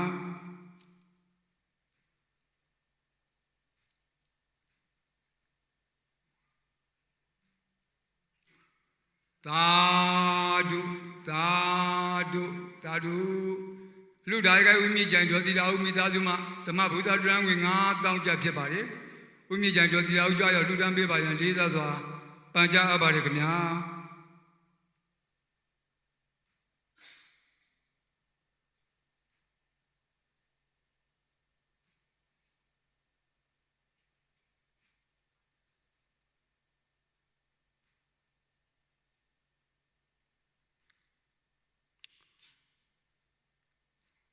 သာဓုသာဓုသာဓုဥဇော်နိုင်ထွန်းဒေါ်မမအေးမန်လူပညာလုပ်ငန်းမှာစီလုပ်ငန်းမှာလူတော်ဝင်9,000ကျပ်ဓမ္မပူဇာကြွရောက်လူတန်းပေးပါရန်ကျေးဇူးစွာပန်ကြားပါတယ်ခင်ဗျာကြည့်ရတယ်ဥယျာဉ်နဲ့ထားပါဥယျာဉ်နဲ့ထားပါ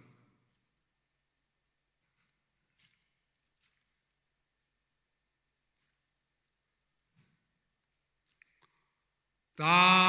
ဓုသာဓုသာဓုဥပဒေရာရှိဆရာမကြီးဒေါ်ချိုချိုအောင်မှဓမ္မပူဇာလူတန်းငွေ9,000ကျပ်ဖြစ်ပါတယ်ဆရာမကြီးဒေါ်ချိုချိုအောင်ကြွားရည်လူတန်းပေးပါရန်လေးစားစွာပန်ကြားပါတယ်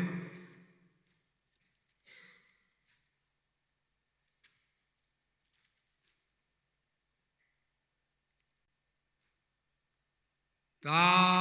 ဓုသာဓုသာဓု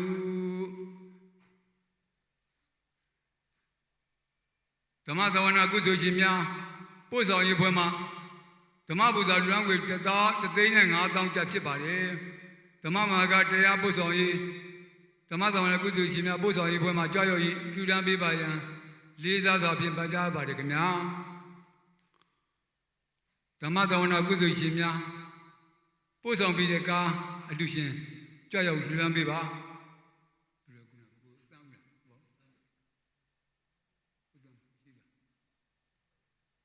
ကိုတံမိုးတရားတော်လွှတ်လေပါ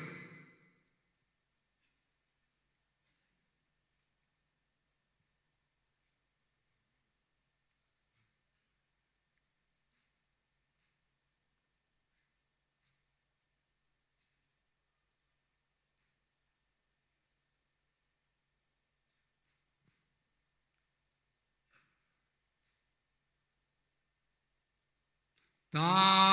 ဓုသာဓုသာဓုပြည်တော်သာကြီးဟာဓမ္မသဝနာကုသိုလ်ရှင်များမှလူတန်းငွေ6,500ကျော်ဖြစ်ပါတယ်ပြည်တော်ကြီးဟာမှဓမ္မသဝနာကုသိုလ်ရှင်များကြွရောက်လူတန်းပေးပါရန်လေးစားစွာဖြင့်ပန်ကြားပါတယ်ခင်ဗျာပြည်တော်သာကြီးဟာ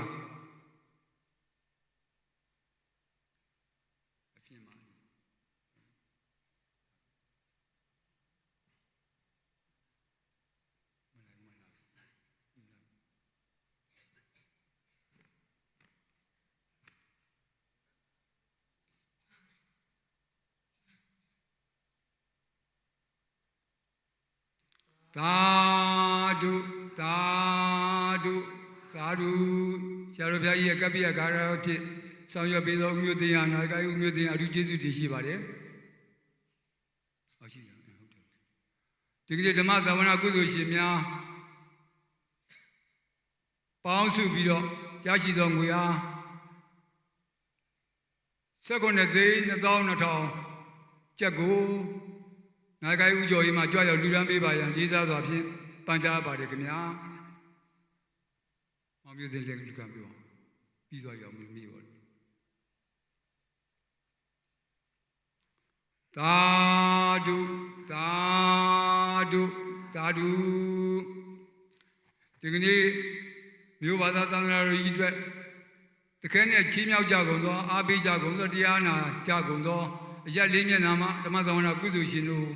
အထူးကျေးဇူးတင်ရှိကြောင်းပြောကြရပါတယ်ကိုမြို့ဘာသာသံဃာတော်ကြီးအတွက်နောက်ထပ်3ရက်မှလည်းပဲဤကဲ့သို့ဝမ်းမြောက်ဝမ်းသာဆောင်ရွက်ပေးနိုင်ရန်လေးစားစွာဖြင့်ဖိတ်မှန်တကားပြုအပ်ပါတယ်ဘုရားတပည့်တော်တို့ပုဂ္ဂလိကလူရှင်များလူတန်းငွေမှာ36သိန်း1000ကျပ်ဖြစ်ပါတယ်ဓမ္မသဝနာကုသိုလ်ရှင်များရေစက်ခွက်ဗလာပါလူတန်းငွေ19,200,000ကျပ်ဖြစ်ပါတယ်ဒီကနေ့ညဓမ္မဆွေကြီးမှာစုစုပေါင်းဓမ္မဂရိကဆရာတော်ဘုရားကြီးပူဇော်ခွင့်ရကြတဲ့ငွေဟာ53,8,200,000ကျပ်ဖြစ်ပါ53,8,200,000ကျပ်ဖြစ်ပါကြောင်းဝမ်းမြောက်ဝမ်းသာကောင်းခြင်းနှုမောသာဓုခေါ်ဆိုနိုင်ကြပါစေခင်ဗျာသာဓုသာဓုသာဓုနမငါစီစဉ်ရဒီနေ့ပြုလို့သောကုသိုလ်စုစုတို့ဟာအမြတ်တမ်းပေးဝေရန်ဖြစ်ပါတယ်ရှားပြီးတော့ယနေ့ပြုလို့သောကုသိုလ်စုစုတို့အတေဘဝကဒေါသကေသောမိခင်ဖခင်ဆရာသခင်ကျေးဇူးရှင်တို့အား၎င်းယခုပြည့်စုံကမဒေါသကေသောမိခင်ဖခင်ဆရာသခင်ကျေးဇူးရှင်တို့အား၎င်းပဋိဒါနအမြပေးဝေလိုကြီးဖြစ်ပါ၏ဓမ္မဂရိကဆရာတော်ဘုရားကြီးမှအမြပေးဝေခြင်းဖြင့်ကြီးမြောက်ပေးသနာတော်မူရန်ခြေတော်ဥခိုက်လျှောက်ထားအပ်ပါစီဖေဟာ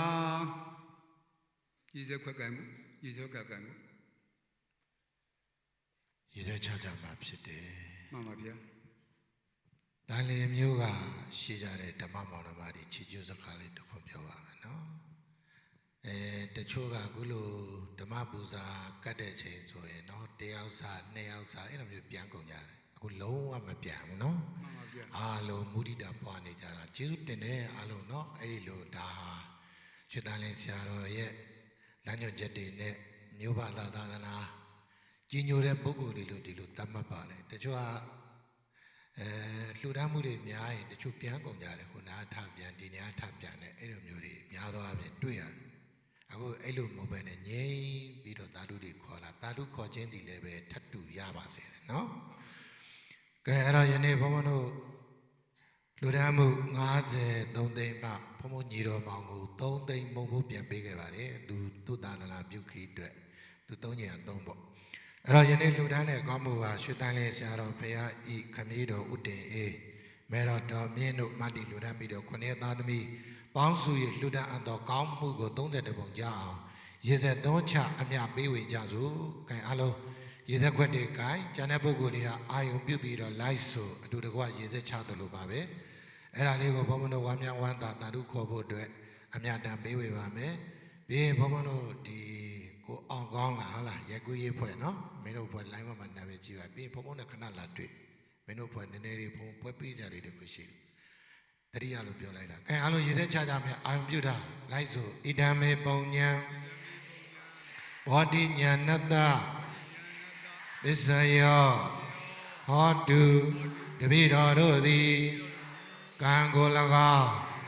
ကံဤအကျိုးကို၎င်းယရဏ3ပါးကို၎င်းယရဏ3ပါးတို့ဤဂုဏ်ကျေးဇူးကို၎င်းယုံကြည်ပါသည်ဖြစ်၍ဖယားတရားသံဃာယရဏ3ပါးဥဒိဋ္ဌာ၍ရွှေတန်လင်းဆရာတော်ဤတတ်တော်50ပြည့်ရွှေရတု၌ပေါင်းစု၍ လူဒန်းအပ်သောဓမ္မဒါနဓမ္မပူဇာမာတီ၍လူဒန်းအပ်သောဓမ္မဒါနဓမ္မပူဇာကျွေးမွေးအခမ်းရသောအာရဒါနဆောင်ရွက်ရသောဝေယဝိဇ္ဇာအစရှိသောကုသိုလ်များနှင့်ဟောကြားရသောဓမ္မဒါနနာကြားရသောဓမ္မသဝနာကုသိုလ်တို့ဤဘောဘာကကြောင့်ယနေ့မှစ၍ဘေခတေယံခတေအန္တရခတေယောဂခတေကင်းငြိမ်းပြီလျင်ဒုက္ခခတေကင်းငြိမ်းရာအမှန်မြတ်နိဗ္ဗာန်ဤထောက်ပံ့ကောင်းသည်ဖြစ်ပါစေသာဤကောင်းမှုကိုကျေးဇူးကြီးမှမိဘနှစ်ပါးဆရာသမားအစထား၍ကိုယ်ဆောင်နှင့်အိမ်ဆောင်နှင့်ဆိုင်ဆောင်နှင့်လုပ်ငန်းဆောင်နှင့်စီးပွားဥစ္စာဆောင်ရှောက်ကြသောနတ်အပေါင်းနှင့်ရွာဆောင်နှင့်မြို့ဆောင်နှင့်လမ်းဆောင်နှင့်ရပ်ကွက်ဆောင်နှင့်သာသနာဆောင်နှင့်ရွှေတန်လျင်ဓမ္မရိပ်သာ၌ဆောင်ရှောက်နေထိုင်သာသနာပြုကြသောမြင်အပ်မမြင်အပ်အာလုံးတို့အား၎င်းဤရွာ၌ဤဒေသ၌ဤဘဝန်းကျင်၌ဤနေရာ၌ဆောင်ရှောက်နေထိုင်သာသနာပြုကြသောမြင်အပ်မမြင်အပ်အာလုံးတို့အား၎င်းအကျွန်ုပ်တို့ဤ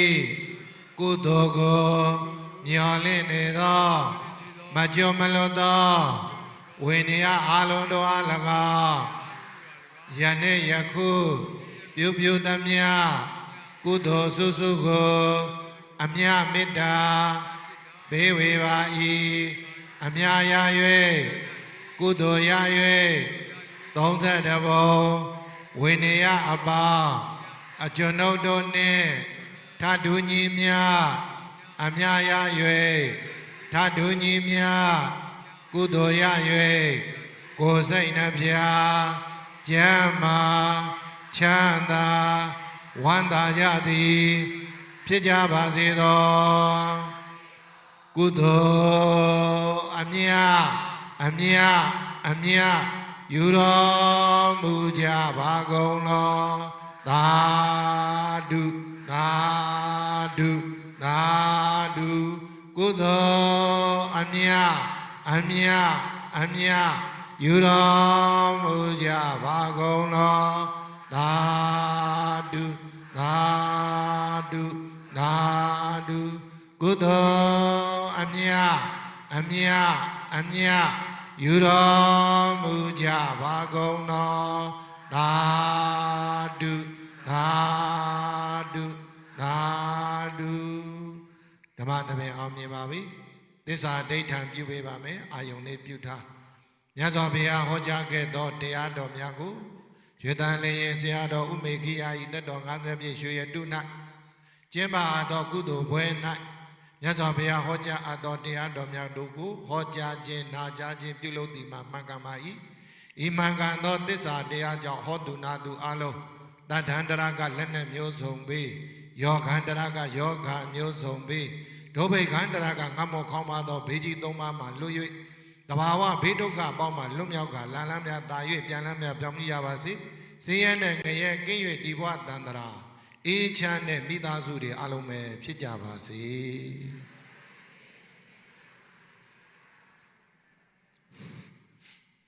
နံပါတ်6စီခြင်းရဒီနေ့ညဒုတိယညဓမ္မသမီးပြီးဆုံးကြောင်းကြီးညာရန်ဖြစ်ပါတယ်နံပါတ်6စီခြင်းရ